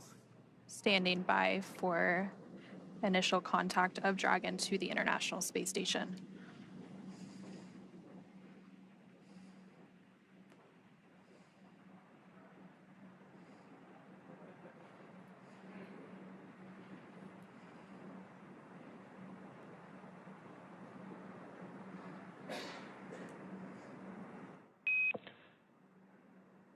Dragon contact and soft capture complete. And there you heard Dragon has successfully docked to the International Space Station. We have contact and soft capture confirmed. Soft capture meaning that the initial soft capture ring around Dragon has physically connected with the International Docking Adapter. And this is just the first part of the overall docking sequence, Anna. And so we did have that contact confirmed at 9:04 p.m. Pacific, 11:04 p.m. Central, while both Dragon and the International Space Station were flying 260 stat sheet miles. Capture ring retraction in progress.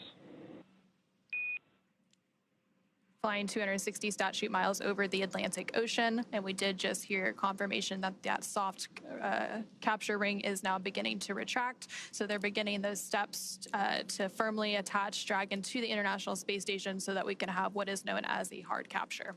And again, as we mentioned earlier, like all the timings of these events are a little nebulous and they can change around by a couple of minutes here. So while we were expecting completion of we're expecting the completion of soft capture ring retraction, which we heard was already underway in just a few minutes.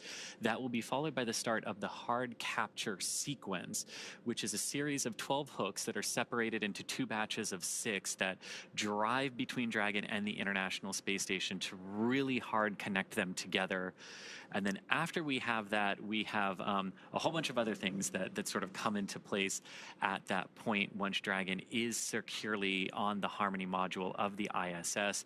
Once those soft capture systems retract, the spacecraft will get in closer for the hard capture. And then and that's about a 15-minute process. And so once those hooks are fully driven, so those 2 sets of 6 hooks for a total of 12, then we will see those umbilicals deploy. And again, that helps to hardline the data and power from the International Space Station to Dragon. And then the crew on the International Space Station as well as Dragon will get ready for the hatch opening operation. So they will have to pressurize the vestibule. Again, that is that space between the Dragon hatch and the space station hatch that was previously exposed to the vacuum of space prior to this docking. Again, we had that docking initial capture at 9:04 p.m. Pacific. So they will work to pressurize that space, perform a series of leak checks, and then once everything is good and they get the go-ahead, they will open those hatches. Again, there's the hatch on Dragon that has to be open as well as the station hatch to then bring the crew tent onto the International Space Station. And there you're actually getting a live view from the International Space Station looking at the station hatch that will have to be opened before you can get to the Dragon hatch and bring the crew on board. And they will be welcomed by the Expedition 72 crew. And they will have a brief welcoming ceremony, and then they will go into a safety briefing and get up to speed and adjust to life on station. Again, completing that handover period with the Crew 9 crew before Crew 9 returns home. And then they get to work, because as exciting as the last 28 hours have been from launch until docking, this is just the beginning of a multi-month mission for Crew 10. They're joining the Expedition 72 crew, which has been ongoing for the last few months aboard the International Space Station. And about a month from now, when a Soyuz crew rotation from Russia completes, that will actually mark the start of Expedition 73, which our Crew 10 crew will be joining. And of course, there are about 200 science experiments that the crew will be performing over the course of their multi-month mission up there. And I can't wait to see it and everything that they're going to be able to do up there. So they will be contributing to about 200 different experiments and technology demonstrations from human research. They're doing some flammability studies. Ring retraction complete. Docking sequence is holding for MCS reconfiguration. And we did just hear confirmation that the soft capture ring has been fully retracted. So again, that soft capture that happened with the initial contact about 4 minutes ago at 9:04 p.m. Pacific, 11:04 p.m. Central, as the International Space Station and Dragon were flying over the Atlantic Ocean. They are going to hold that docking's hard capture sequence a little bit to make some final configurations. We do expect that full hard capture process to take about 15 minutes, so we have about 10 or so more minutes to go there. The next step in that process will be to begin to deploy those hooks. Again, there are 12 total hooks that have to fully engage and really bring Dragon in for a nice hard seal to the International Space Station's forward docking port. And sort of like a lot of things with spaceflight, docking is not just a singular instantaneous event when the two vehicles actually meet and connect with one another. There's the soft capture, which we're through with Dragon right now. There's also, like the vehicles are moving in relation to one another at docking, so they've also got to make sure that any motion between them is dampened out and that they are really ready for that hard capture connection. And there you're seeing a live view on your screen on the right-hand side. That's a view from the International Space Station of the Dragon spacecraft Endurance, now docked to the International Space Station's Node 2 forward docking port. And again, that docking took place at 9:04 p.m. following an approximately 28-hour journey. Station Houston, on the Big Loop, MCS configured, proceeding with hook driving.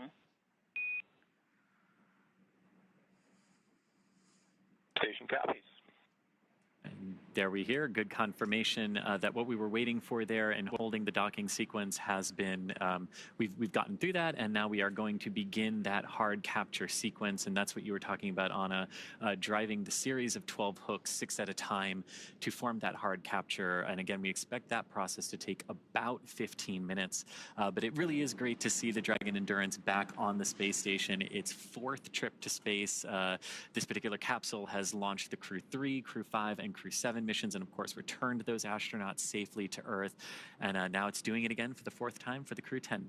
And it's the 10th total rotational mission for SpaceX flying crew to the International Space Station. Again, we did hear confirmation that the first set of 6 hooks for a total of 12 is now driving. So those will make a hard capture, and then they will drive the second set of 6 hooks. And then from there, we will have confirmation of that hard capture, and then they will deploy some umbilicals and then begin that pressurization and leak check series before we have hatch opening and welcoming Crew 10 on board the International Space Station. Of course, it's been a pretty long journey for Crew 10. They've been traveling for over 28 hours now following a liftoff yesterday of 7:03 p.m. Eastern, 4:03 p.m. Pacific from NASA's Kennedy Space Center in Florida, Launch Complex 39A. They had approximately 9-minute ride to orbit before we had that orbital insertion and second engine cutoff. Space station, and then close into that. We were a brief hold, and then right on in for a picture-perfect docking over the North Atlantic. And so we did have that soft capture at 9:04. Now the first set of 6 hooks has fully closed, and now the second set of 6 hooks is driving. Once that second and final set of hooks finishes closing and driving, we will have that hard capture complete. And then from there, they will, of course, begin the pressurization process of the vestibule. And of course, part of Crew 10's arrival at the space station means that it's time for another crew who's been up there for a few months to come on home. So a few days after Crew 10, now the Crew 10 has docked, in a few days we will have the planned undocking and return of Crew 9, which includes NASA astronauts Nick Hague, Butch Wilmore, and Sunita Williams, as well as Roscosmos cosmonaut Alexander Gorbanov. 2 of them have been up there since September.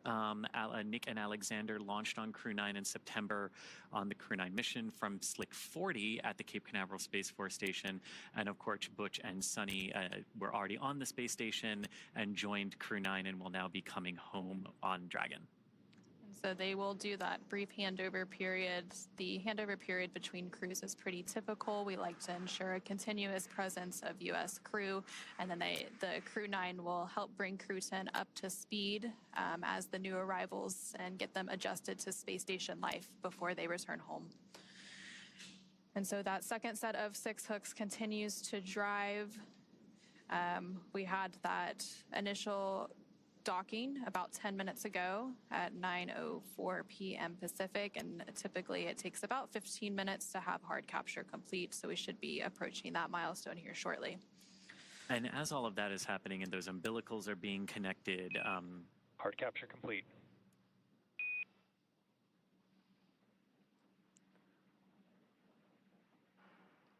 And there we heard confirmation that we do have hard capture, so all 12 hooks have finished driving.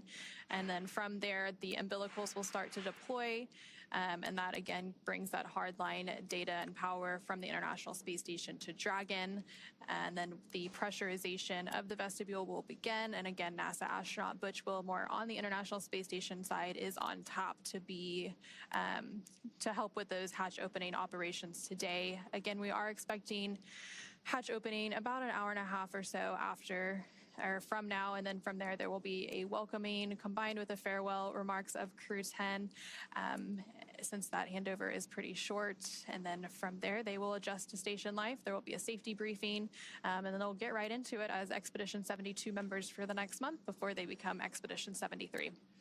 And and you can see that's Suni Williams there in front of the hatch on the International Space Station side. So we did hear confirmation of hard capture is complete. The docking sequence still proceeding, though, with Dragon. You mentioned those umbilicals that are now being driven between the vehicles to establish good power and data connections between the International Space Station and Dragon. Now, we've talked a little bit about what the folks on the ISS side are doing here, getting those hatches ready. And inside Dragon, they're continuing to monitor the docking sequence as it progresses, and then they'll also be able to get out of their suits as well that they have been in for the last couple of hours as Dragon has approached the International Space Station. So as Dragon crew gets out of their suits, of course, as we mentioned previously, NASA's astronaut Butch Wilmore is going to start those hatch opening operations. And there on your screen, you are seeing NASA astronaut Nick Hague, as well as Roscosmos cosmonaut Ovchinin, as they stand by to greet Crew 10 members and welcome them as part of the International Space Station crew. Again, they are going to get that pressurization process underway here shortly, and they will pressurize that area known as the vestibule, which is the area between the Dragon hatch and the station hatch that was previously exposed to the vacuum of space. And then once that happens, they will conduct a series of leak checks. And there on your screen, you just saw NASA astronaut Suni Williams actually floating right in front of that hatch that will be open in just a little bit.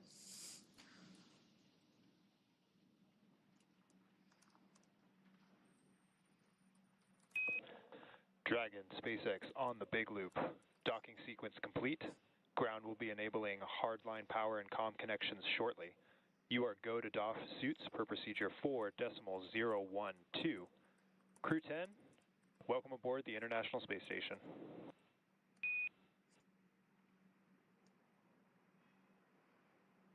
SpaceX Houston and ISS, this is Dragon mission specialist Takuya Onishi on the big loop. We copy the docking sequence is complete. We are go for 4.012 for docking suits. And on behalf of the entire crew, I would like to thank all the partners, especially our SpaceX friends who trained us and enabled us to safely arrive at the International Space Station. It was so amazing to see the ISS shining in the darkness of space and symbolizing human beings, technology, and international cooperation. And it's such a great honor for us to be part of this program. We have a lot of exciting work ahead of us that we are looking forward to. Again, thank you very much to everybody who helps us to get here.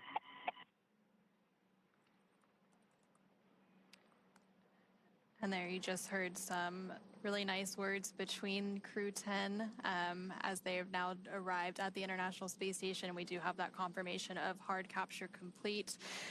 Again, those words were coming from JAXA, or Japan Aerospace Exploration Agency astronaut Takuya Onishi, who is serving as one of the mission specialists for Crew 10.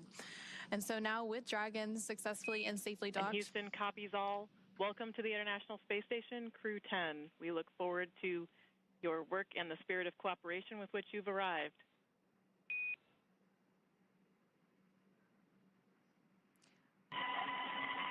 Thank you very much, Tess. And there's some words from the capsule communicator, Capcom, in Houston in the International Space Station Flight Control Room. Back to Crew 10, and again, now with Dragon docked, that's going to wrap us up for our coverage here in Hawthorne, but our coverage for Crew 10 won't stop there. That's correct. It's great to see the Dragon Endurance docked back at the station and see Crew 10 ready to begin their multi-month mission in there. In a minute, we're going to toss it back to Gary in Mission Control Houston to take us through the vestibule depressurization hatch opening, and then we'll see NASA astronauts Anne McClain and Nicole Ayers, along with JAXA, or Japan Aerospace Exploration Agency astronaut Takuya Onishi and Roscosmos cosmonaut Kirill Peskov float into the International Space Station.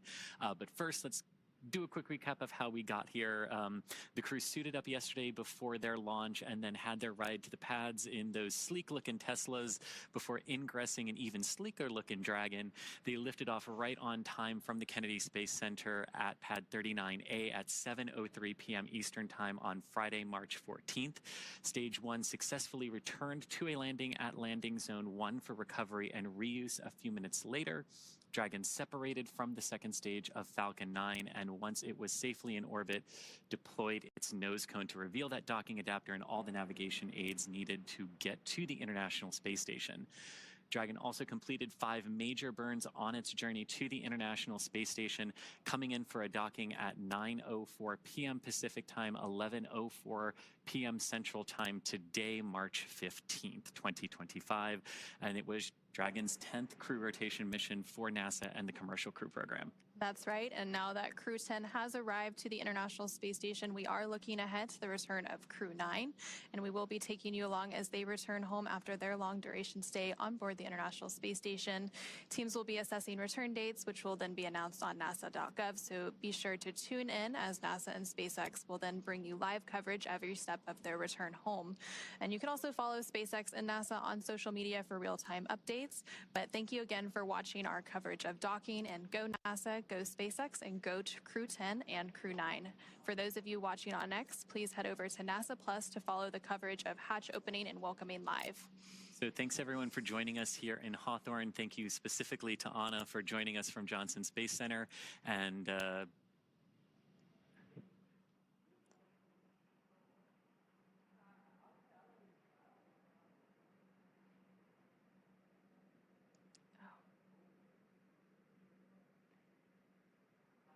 And thank you everyone again for tuning in. We'll now go ahead and pass it over to NASA's Gary Jordan at the Johnson Space Center in Houston, who will continue sharing the mission of hatch opening and welcoming as the crew prepares to board their home for the next few months, the International Space Station. Thank you so much.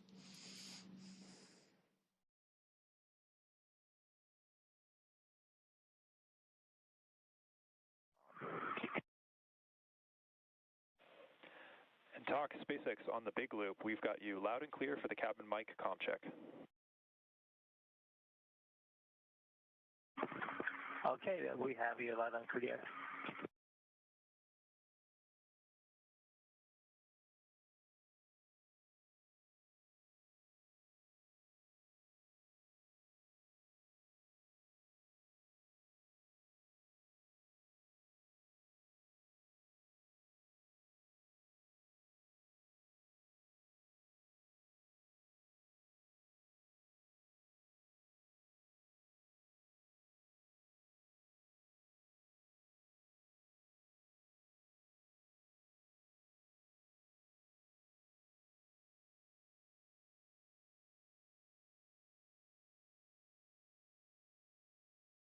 This is Mission Control Houston. You're looking at a live view of the International Space Station Flight Control Room. Thanks to Anna and Chris over in SpaceX Mission Control in Hawthorne, California. We just wrapped up our joint coverage of Crew 10's arrival to the International Space Station, docking at 11:04 p.m. Central Time, 9:04 p.m. Pacific. The International Space Station and Dragon were flying 260 statute miles over the Atlantic Ocean at the time of docking. Now that the docking sequence is complete, which means the ring is fully retracted, hooks are driven, and the umbilical is extended, draw power from the International Space Station, and transfer data, crew inside Dragon is getting prepared for the next set of procedures to configure Dragon in such a way for its extended stay aboard the International Space Station, while the crew aboard the International Space Station prepares for opening up the hatches on the other side. Now, the hatch opening sequence is quite extensive. We're expecting the Dragon hatch to be opened a little less than an hour and a half from now. The projected time is 12:45 a.m. Central Time on March 16th. However, this is a variable time. It is the expected time that the Dragon hatch will open.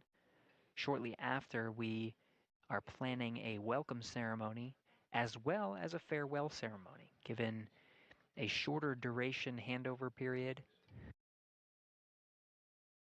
for the crew aboard the International Space Station before Crew 9 undocks. We will say hello to the Crew 10 astronauts and cosmonaut aboard the International Space Station, welcomed by Expedition 72, while Crew 9 says farewell ahead of their next few days of getting their SpaceX Dragon spacecraft configured for undock and return to splash down off the coast of Florida. Right now you're looking at Dragon Endurance docked to the forward port of the International Space Station. Crew 9 Dragon docked to the Zenith port.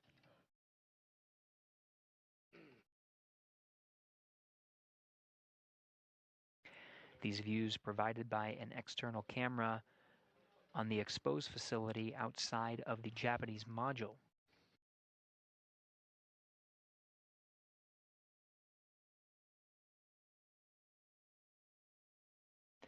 Right now we are in an orbital sunrise, so we are seeing Dragon being illuminated by the sun as we cross the Terminator line.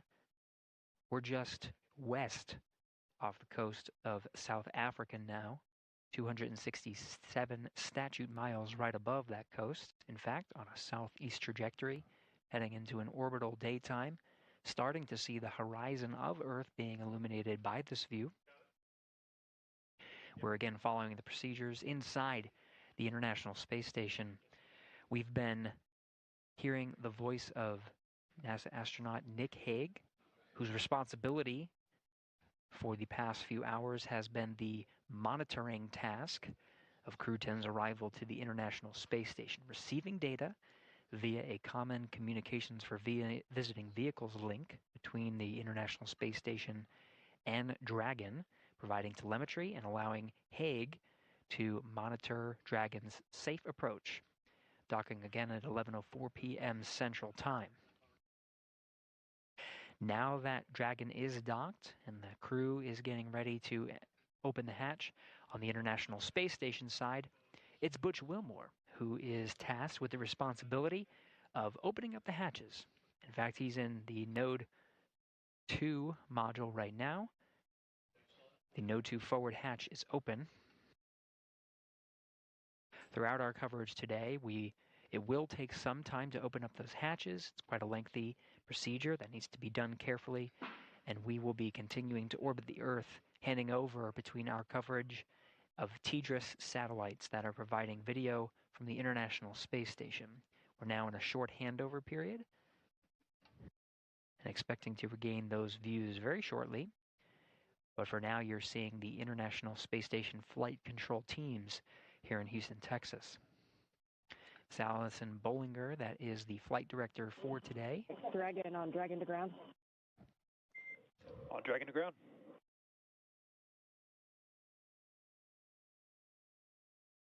Station coming a little broken. Wondering if you're going to... And Houston on 2, you copy my last. Negative, Butch, we got you in a handover. The urine hose for the procedure. Negative, Butch, okay, sorry.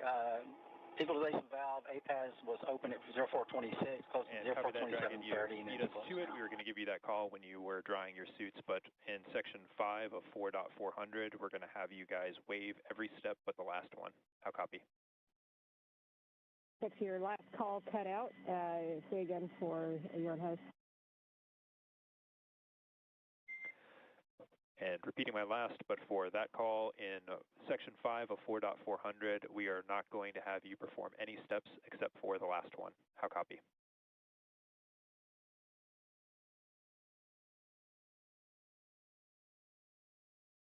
SpaceX Dragon, your call keeps cutting out after about a sentence. Trying again shorter, do not perform section 5. How copy?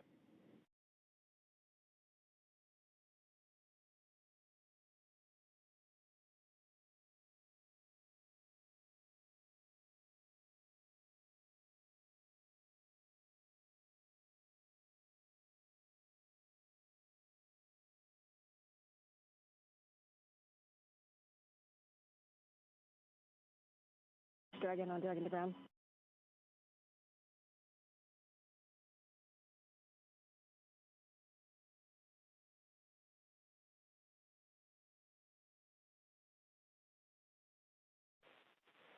And Dragon SpaceX on the big loop, with Dragon to ground being in and out, we can report here that there's no need to perform section 5 of 4.400. How copy?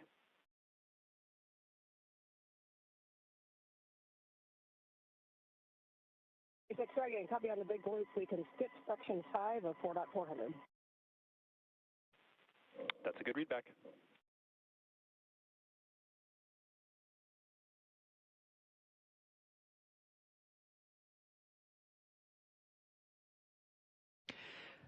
This is Mission Control Houston following along through the procedures. Crew 10 working through the steps inside Dragon Endurance, a view from which you are seeing the outside of the spacecraft from a camera mounted on the exposed facility of the Japanese module. Inside, the crew are working through steps. They wore their SpaceX launch and entry suits through the duration of today's procedure, docking to the International Space Station as a safety precaution, closing those visors and having the suits as an extra layer of protection. Now that we are docked and hard docked to the International Space Station, that docking sequence complete, the crew may doff or take off their suits and start configuring the cabin of Dragon for opening up the hatch.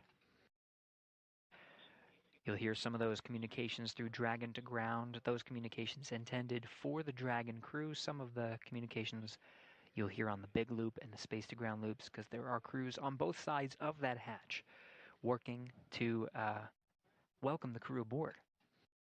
Each has their own respective role.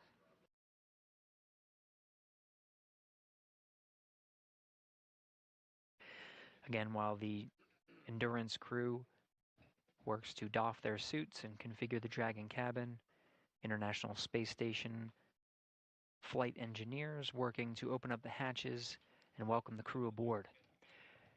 Confirm that the Node 2 forward hatch is already opened inside of Node 2.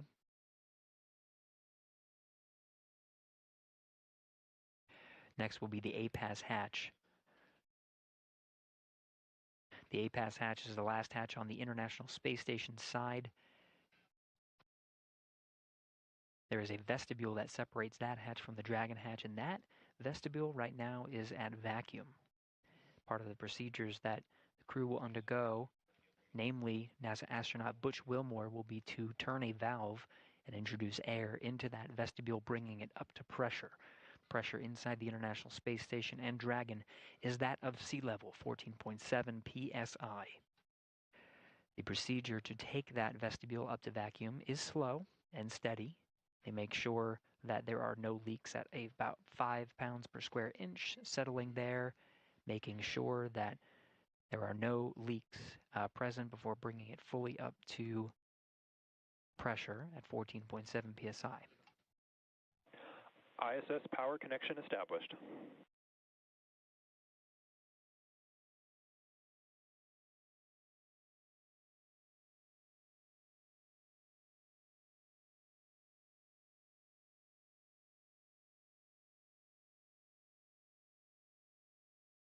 Part of the docking sequence is to extend an umbilical from Dragon to the International Space Station.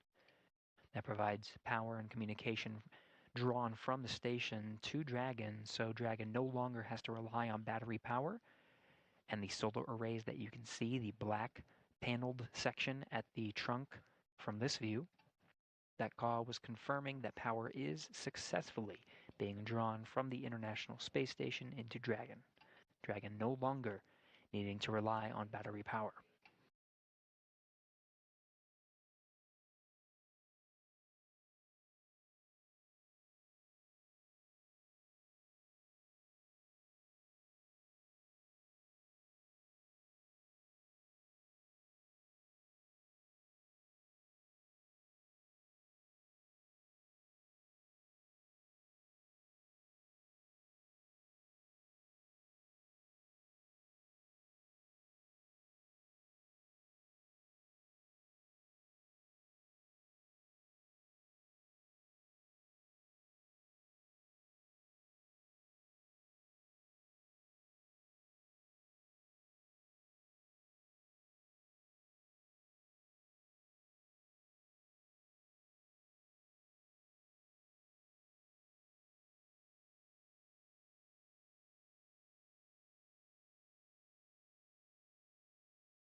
This is Mission Control Houston, still getting views, though they will be interrupted. You see here from aboard the International Space Station, we're anticipating some very short handovers in communication and views from the International Space Station. It's the teams here you see in Mission Control Houston that are walking through the operations and working with the teams aboard the International Space Station, as well as the flight control teams in Hawthorne, California, and the crew aboard Crew 10 to prepare for the crew's arrival.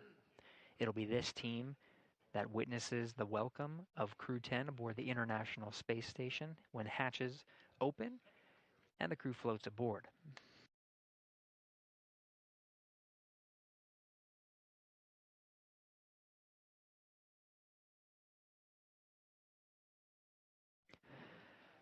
Right now we're expecting hatches to open at approximately 12:45 a.m. Central Time. This is an estimated time based on the docking time from this evening.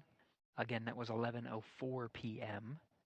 So based on the procedures that the team has ahead of them, this is the estimated hatch opening time. We will remain on air and continue our coverage of the hatch opening procedures and welcome ceremony aboard the International Space Station. As a reminder, when we do the welcome ceremony, it will be a unique event in that it will be both a welcome for Crew 10 and the 4 astronauts and cosmonaut aboard, and a farewell to Crew 9.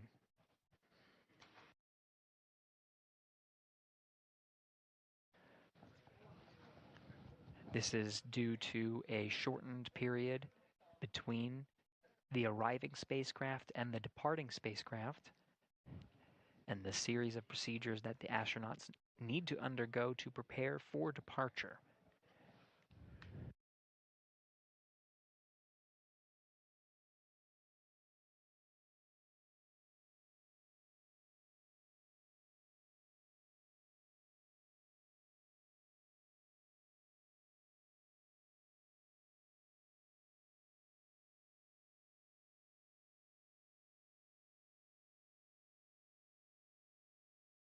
Okay, and Houston, I'm showing 15 minutes.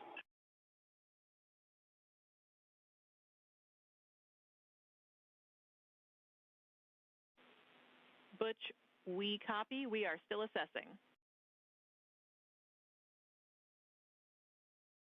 Standing by.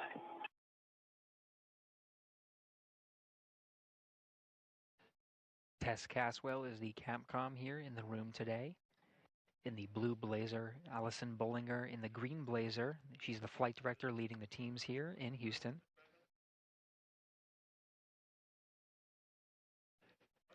Caswell will be the voice from Mission Control Houston, relaying namely to the crew aboard the International Space Station.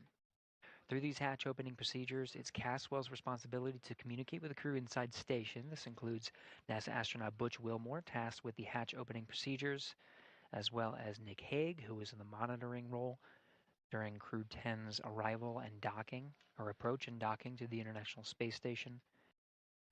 It'll be the voice of the SpaceX Core, who we will continue to pull into our broadcast. That'll be communicating with the Crew 10 astronauts and cosmonaut aboard Endurance, walking them through their procedures.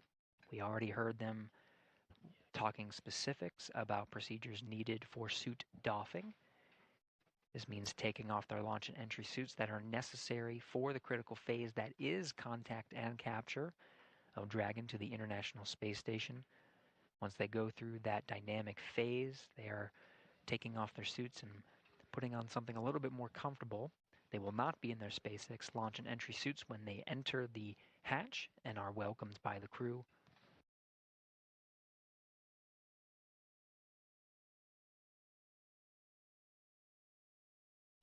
Caswell will be the voice here in Mission Control Houston that walks the crew through the welcome ceremony.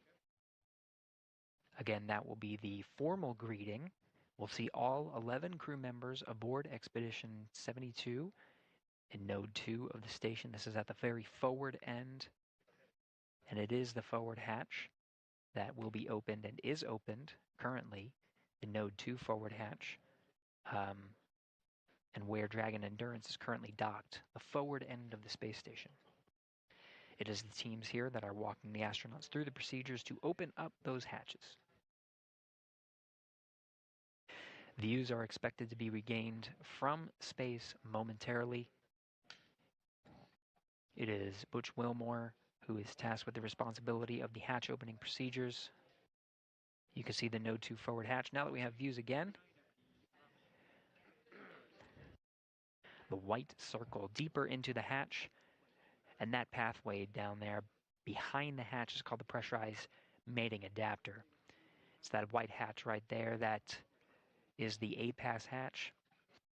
Station Houston on the big loop for Butch. Expect approximately 10 more minutes before we're ready to press. Copy, 10 minutes.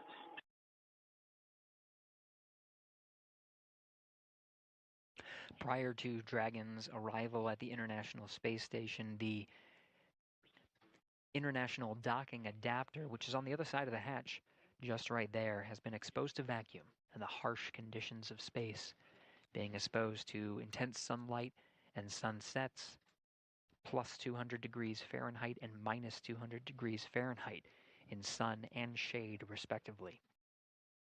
Because of this, this introduces some significant thermal constraints and thermal conditions in that vestibule. Now, when Dragon docks, that vestibule is at vacuum, and the task here is to bring, you can sort of see the black structure on the right of your screen there. That's the pressurized mating adapter. Of course, Dragon, you can see that there. But the white in the middle, that's the International Docking Adapter. That is that vestibule. It is that section there that needs to be pressurized up to 14.7 pounds per square inch. What the teams here are relaying is that those thermal conditions need to dampen out. If they were to pressurize now, there would be too much fluctuation to accurately read if there is indeed a leak. Could it be a leak, or could it be the thermal fluctuations from the intense environment that was in that vestibule?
We're taking a pause from our commentary here. Flight Director Allison Bollinger is addressing the teams for some of the upcoming procedures for today. We're just listening in.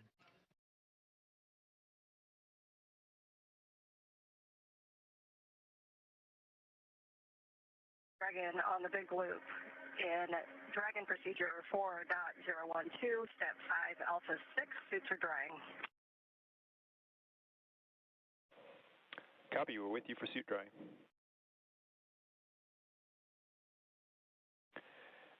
And Dragon, at this time, you have a go for sections 1 through 3 of 4.400. Sections 1 through 3 of 4.400. Good readback.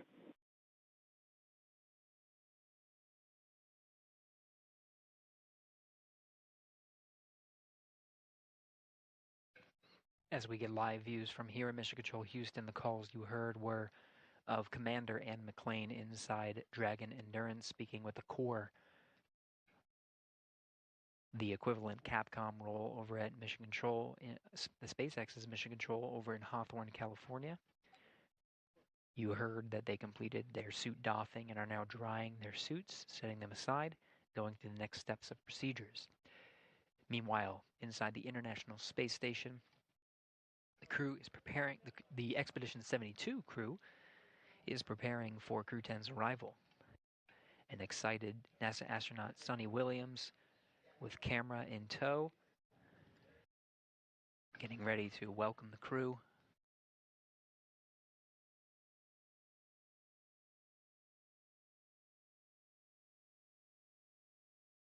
Ivan Wagner and Alexander Gorbanov here in view as well. It'll be the entire Expedition 72 that greets Crew 10 as they enter through the hatch.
Dragon, Houston on the big loop. Stand by for hardline audio config.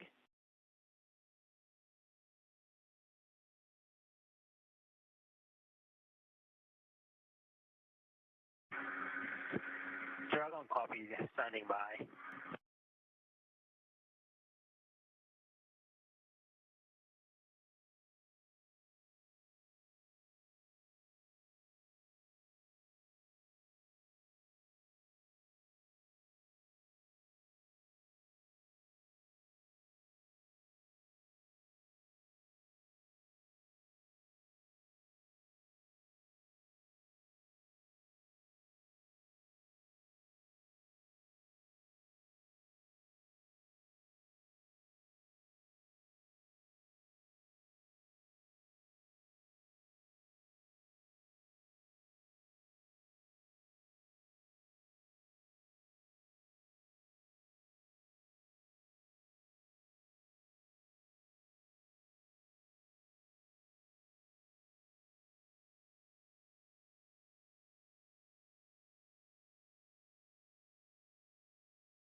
Station Houston on the big loop for Butch. You are go in step 3.1. Decimal 1. And Dragon Houston on the big loop. Com check, hardline audio config complete.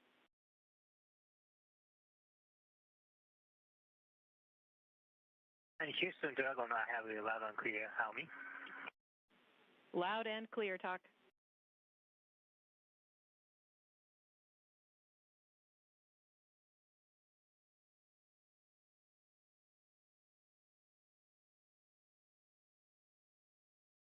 One's complete. Houston copies.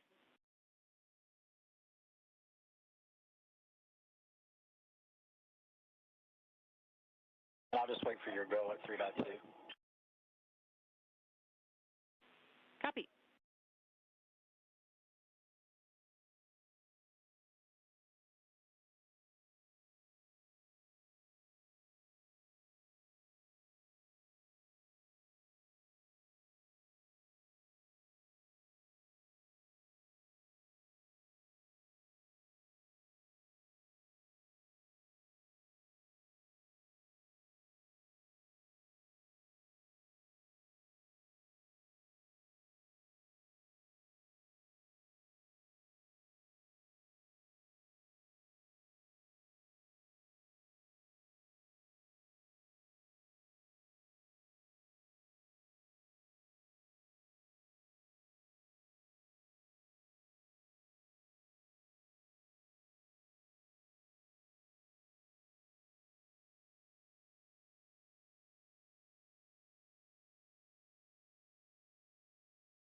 Station Houston on the big loop.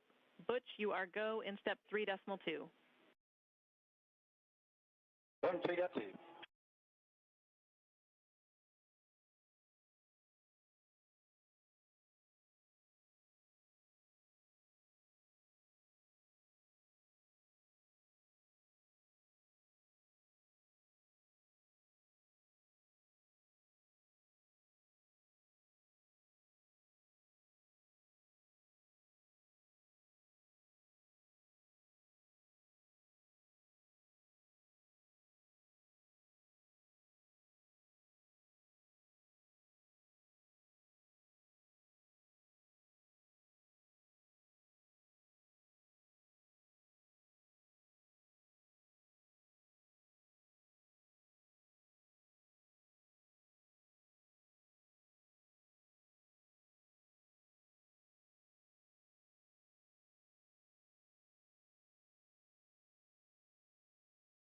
All right, Houston, step 3.3 was 5:03 on the time, and we're waiting our 5 minutes. Houston copies.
This is Mission Control Houston. You're getting a live view inside the International Space Station. Expedition 72 crew members gathering inside Node 2, smiles across the board, waiting in anticipation for welcoming the crew aboard the International Space Station.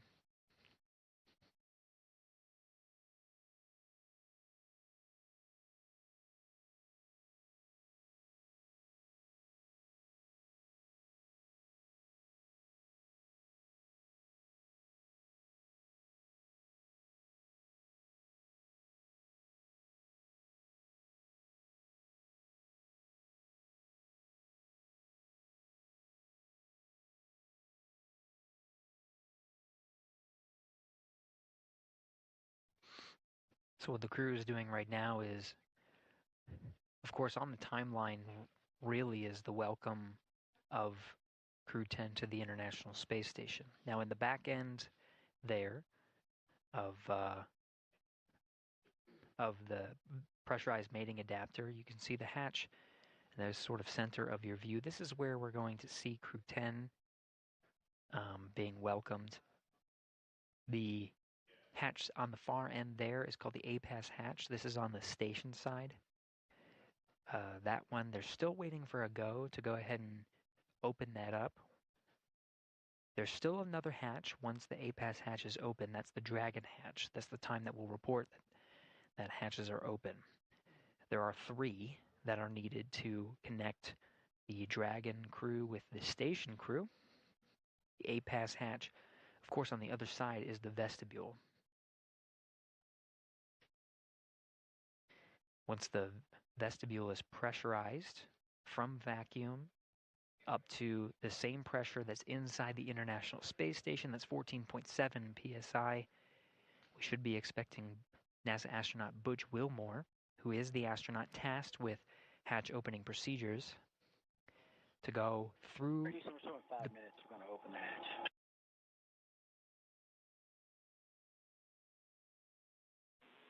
Houston copies. And there you have it. Butch Wilmore saying 5 minutes, he's going to open the hatch. There he goes, floating through the pressurized mating adapter, working on hatch opening procedures now. Expecting, he already reported down to Houston, responding here in the room. Capcom, Tess, Caswell. We should expect that to be open in 5 minutes. So the vestibule is pressurized, and that means that it will expose the vestibule and we'll be able to see through the APAS hatch to the Dragon hatch. Now you'll notice it's the Dragon hatch because this hatch, of course, will be opened, but the Dragon hatch has a window at the center of the hatch. We may be able to see small views of the Crew 10 astronauts poking their head through, maybe a couple of waves. Of course, it's pretty crowded now. Some excited Expedition 72 astronauts and cosmonauts awaiting the Crew 10's arrival. Wilmore now working through those procedures now. You can see he's wearing gloves and inspecting the area for any debris. This is a very carefully choreographed set of procedures that he's undergoing right now. Yvonne Wagner and Sonny Williams photographing each other, of course, but the cameras they have in tow, some will be used for engineering purposes to photograph and inspect some areas of the hatchway. These will be sent down to the ground and analyzed by engineers to make sure that everything is good. Part of the standard procedures that are necessary for opening up the hatches.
Houston on 2, seals look good, no condensation.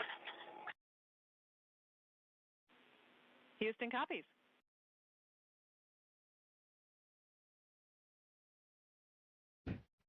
Station hatch is now open. And Dragon, SpaceX on Dragon to ground for crew status.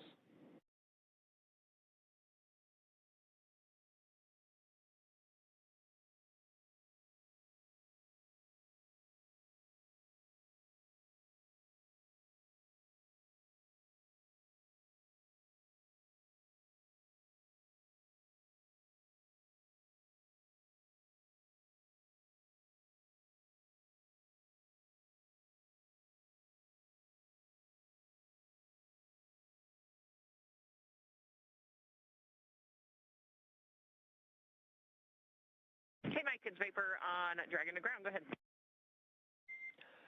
Hey, Vapor. Just wanted to check in since I see Butch and Nick are moving pretty close through the vestibule pressurization and those tasks there. So just wanted to get a status on your guys from inventory report. And I see about 20 minutes on suit drying and just wanted to check in.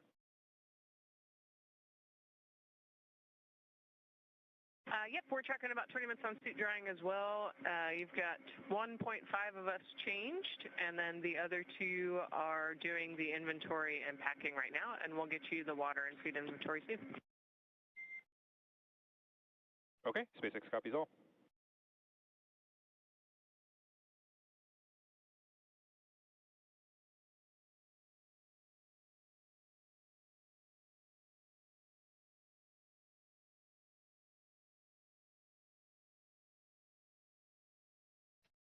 So as a readback, you can hear the crew inside Dragon speaking with the core that's over at SpaceX's Mission Control in Hawthorne, California.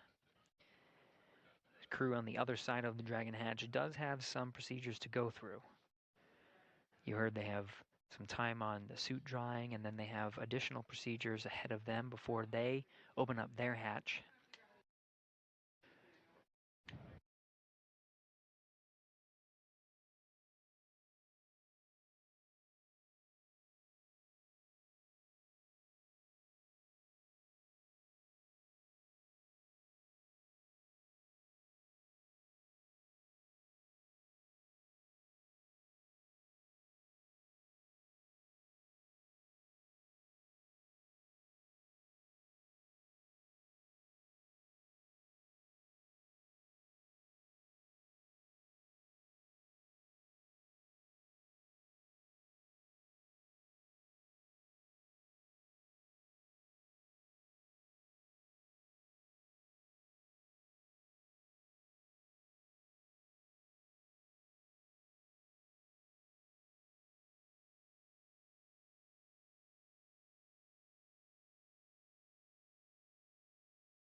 Dragon SpaceX on Dragon to ground. Kirill, I've got you 5x5 on Dragon to ground, and I am ready to copy the inventory report. Yes, all right. That's what I'm calling for. So we had water from station 11 and 12. From 202, we had 5 bottles. Them. For 203, 5 bottles. For back 204, 4 bottles. Okay, I copy bag 202 and 203 were 5 bottles each, and 204 was 4 bottles. Affirm. Now let's go through food consumption. We went through all our supplies for the day 1. So bags 301, 302, 303, 304 are empty. I copy. 301 through 304 are all empty. Affirm.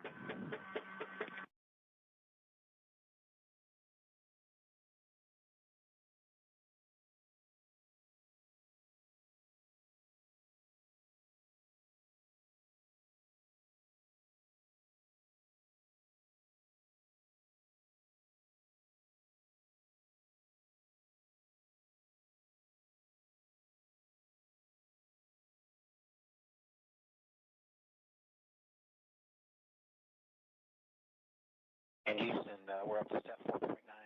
Station's ready for Dragon hatch equalization. Houston copies.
This is Mission Control Houston, continuing to work through the hatch opening procedures.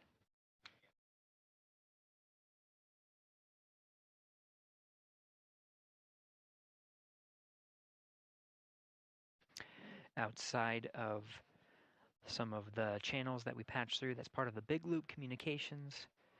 You could hear Sonny Williams and Don Pettit use a microphone to set up for the welcome ceremony that will be occurring shortly after Dragon hatch is opened.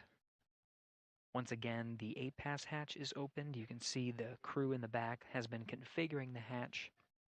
Once it's opened, they scan the area for any FOD or foreign object debris, and they photograph some of the area. That was some of the flashes you were seeing.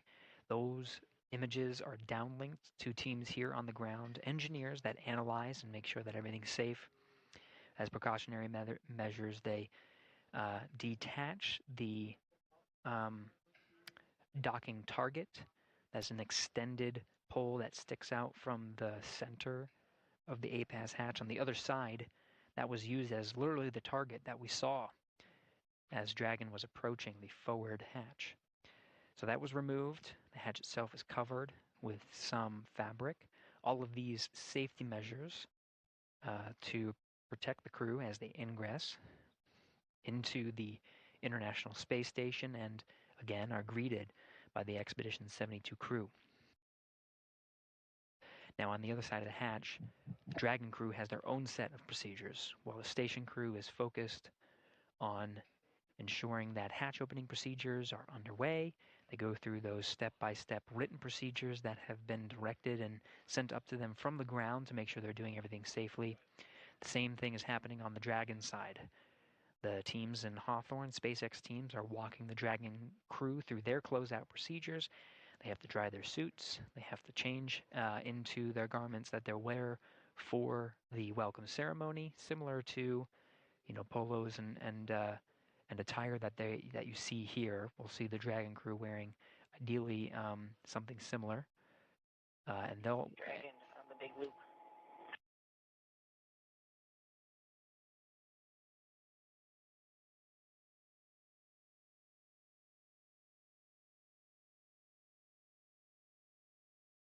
Go ahead for Dragon on the big loop. Hey, can you open your cover to the hatch window cover? Stand by. Give us about 2 to 3 minutes. Okay.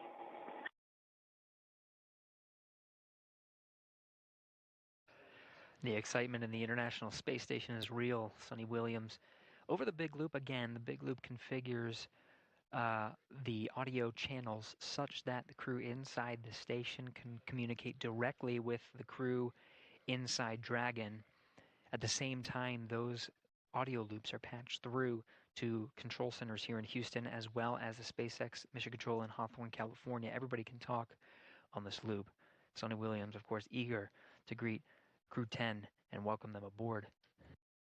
As we mentioned, Dragon, the SpaceX teams are walking the Dragon crew through their closeout procedures. Again, there's that little window that they can see through. Expedition 72 very eager to see 4 new crewmates and welcome them to the Expedition 72. When they enter and start their formal welcome ceremony, we will see all Expedition 72 astronauts and cosmonauts in this view that you're seeing right now. There will be 11 crew members aboard the International Space Station at the same time.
This is Mission Control Houston. You're getting a live view from inside the International Space Station. Now, we get these incremental handover periods as the International Space Station orbits 17,500 miles per hour over the Earth. They're communicating with several geosynchronous satellites that are positioned also around the Earth and have to point the antenna in a certain way. So these handovers are anticipated as we hand over from satellite to satellite. Nick Hague and many of the other astronauts, of course, working through, eagerly awaiting to greet the Crew 10 astronauts. You saw the mask that Hague was donning. That is still Hague. He and the other crew members are working through the procedures. Though they are quite excited, you can hear the tone of the crew on board. Go ahead on the big loop. Okay, we are complete through section 5 of 4.400 and ready for hatch equalization. And then for 4.012, we're tracking 42 minutes of suit dry time in section 5.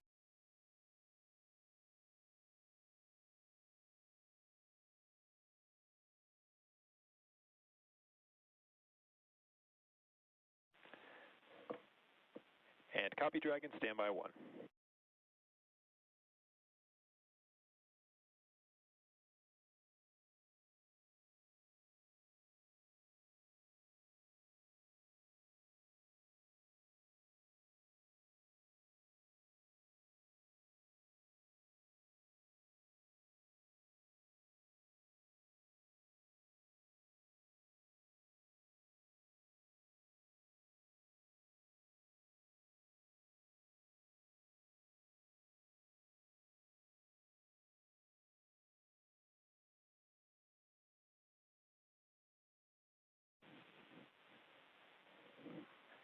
And Dragon SpaceX on the big loop.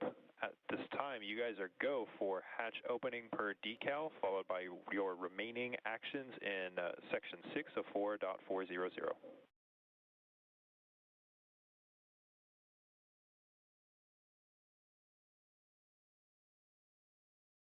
Dragon companies go for Dragon forward hatch and then remaining steps in section 6. Good readback.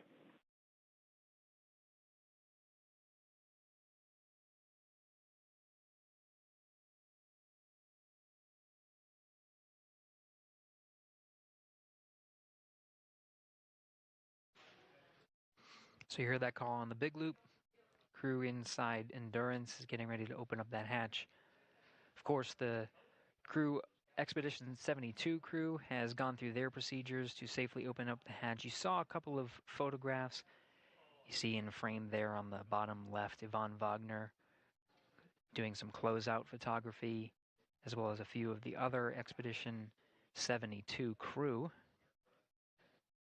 Now it's up to the Crew 10 cadre to open up the Dragon hatch. Once that hatch is open, all hatches between the two spacecraft will be open and Crew 10 will be able to float through. Now, oftentimes, there has been a gap in time from when the Dragon hatch is open to when we actually see the crew float through. It will be at the crew's discretion and the timeline that they have with the Hawthorne teams on some of the closeout procedures that are necessary inside the Dragon cabin before they can say yea verily that they can float through and be welcomed, start the ceremony. So we'll just stand by, listen in, see how they're doing, and follow along. We're continuing our nonstop coverage of Crew 10's arrival aboard the International Space Station ahead of a formal welcome ceremony as Crew 10 joins Expedition 72.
SpaceX Dragon, hatch is open. SpaceX copies, hatch open at 0535 UTC.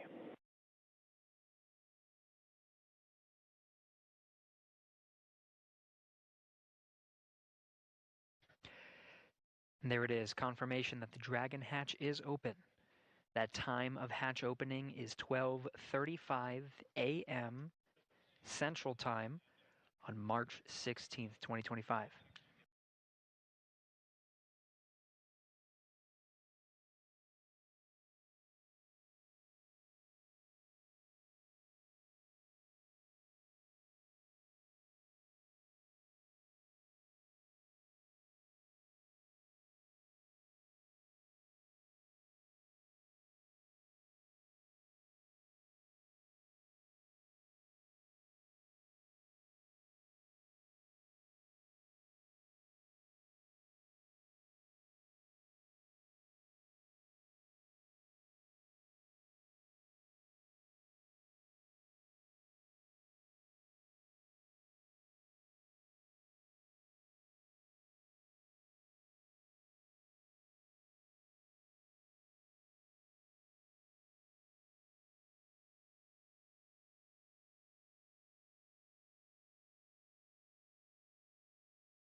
Some Dragon on the big loop.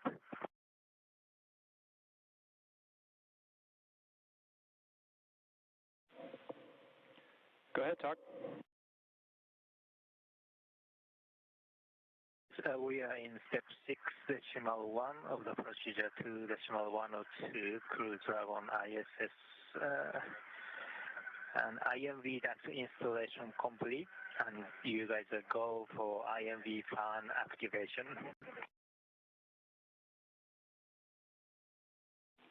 Houston copies.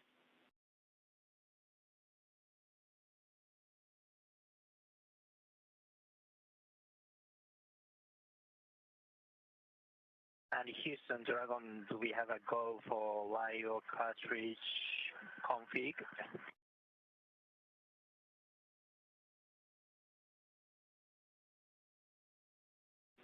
Checking.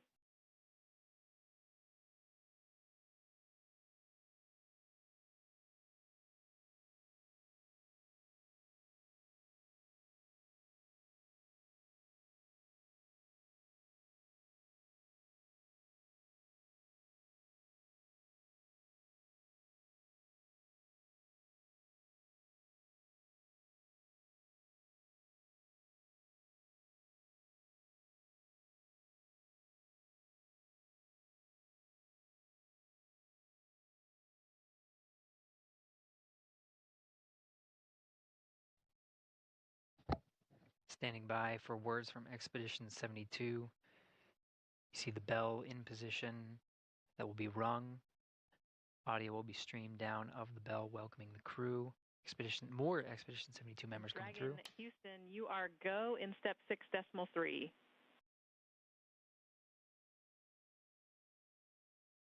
Copy, go for step 6.3.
And Dragon SpaceX on the big loop, be advised that S-band will be deactivated shortly. Dragon to ground will no longer be available for comm.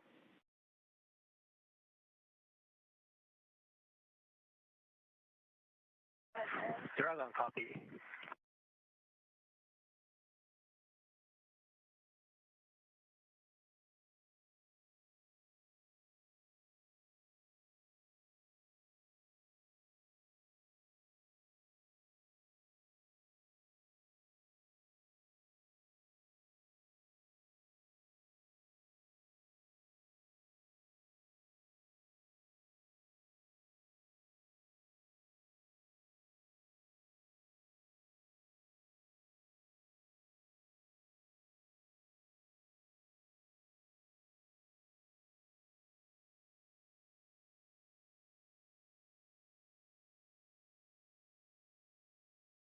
SpaceX Dragon on the big loop for LIO. Go ahead for LIO. Hey, the LIO cartridge is sealed and installed. LIO cartridge 1 is now in active slot with the field.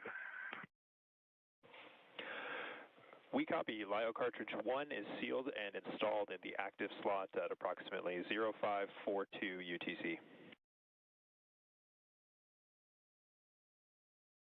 That's good copy. Crew 10 mission specialist Takuya Onishi confirming some of the closeout procedures. There is a reason why we are waiting for Crew 10 to enter the International Space Station. They do have very important closeout duties inside Endurance. Those lithium hydroxide canisters are consumable carbon dioxide scrubbers inside the cabin of Dragon. So they do want to conserve those carbon dioxide scrubbers, and so before entering the International Space Station, they do want to make sure they conserve the LIO cartridges as much as possible. So that is a very important closeout duty that they have aboard Dragon before they enter. But it seems like we do have the first Crew 10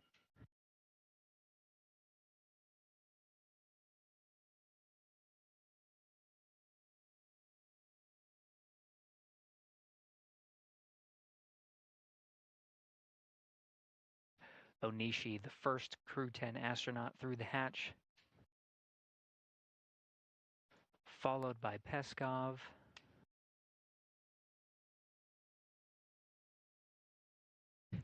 Nicole Ayers, the first of the Fly's newest class of astronauts to enter, and last commander of Crew 10, Anne McLean.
SpaceX Crew 10, welcome aboard the ISS.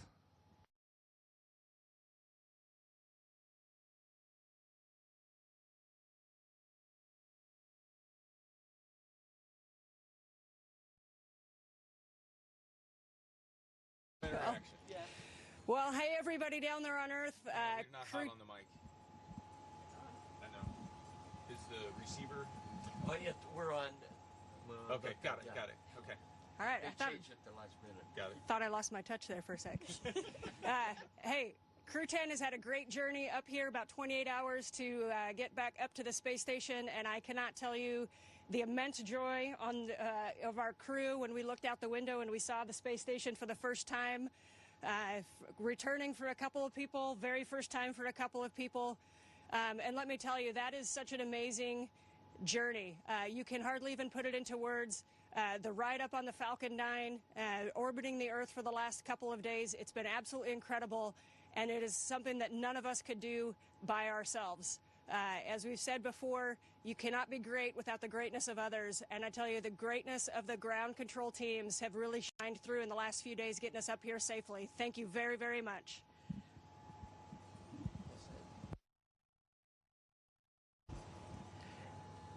Hey, from the bottom of my heart, thanks to our families, friends, and our colleagues from all the partners, SpaceX, NASA, CSA, ESA, Roscosmos, and JAXA for preparing us and making it possible for us to get here. And we are so excited to now be officially part of the Expedition 72. Thank you guys. And I want to say a couple of words in Japanese from here. 日本の皆さん応援ありがとうございました。元気にここまで ISS まで帰ってくることができました。明日からまた、一生懸命、希望でのサイエンス等含めていろんなタスクを頑張っていきたいと思います。ぜひ応援よろしくお願いします。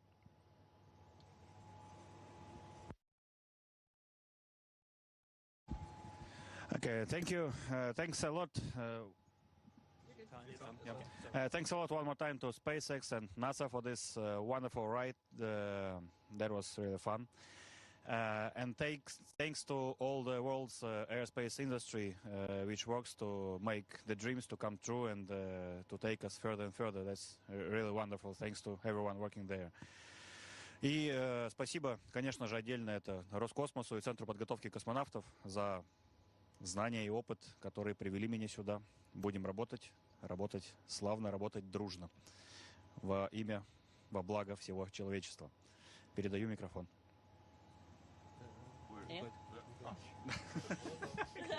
Потерялся. I'd like to just say again, thank you to SpaceX for the awesome ride up here. As a rookie, that was one of the coolest things I've ever done, and I can't wait to get to work up here. So excited for the 4 pilots and us that just got to get to space together, and now we're 4 astronauts together. So thank you to all of our friends and families, and thank you to all of the instructors and all of the ground teams who got us here. Can't wait to get started.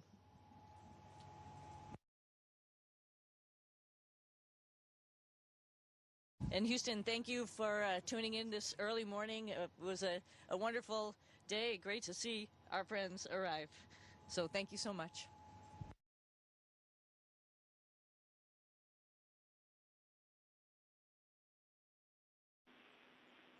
Thanks to all participants. Station, we're now resuming operational audio comm.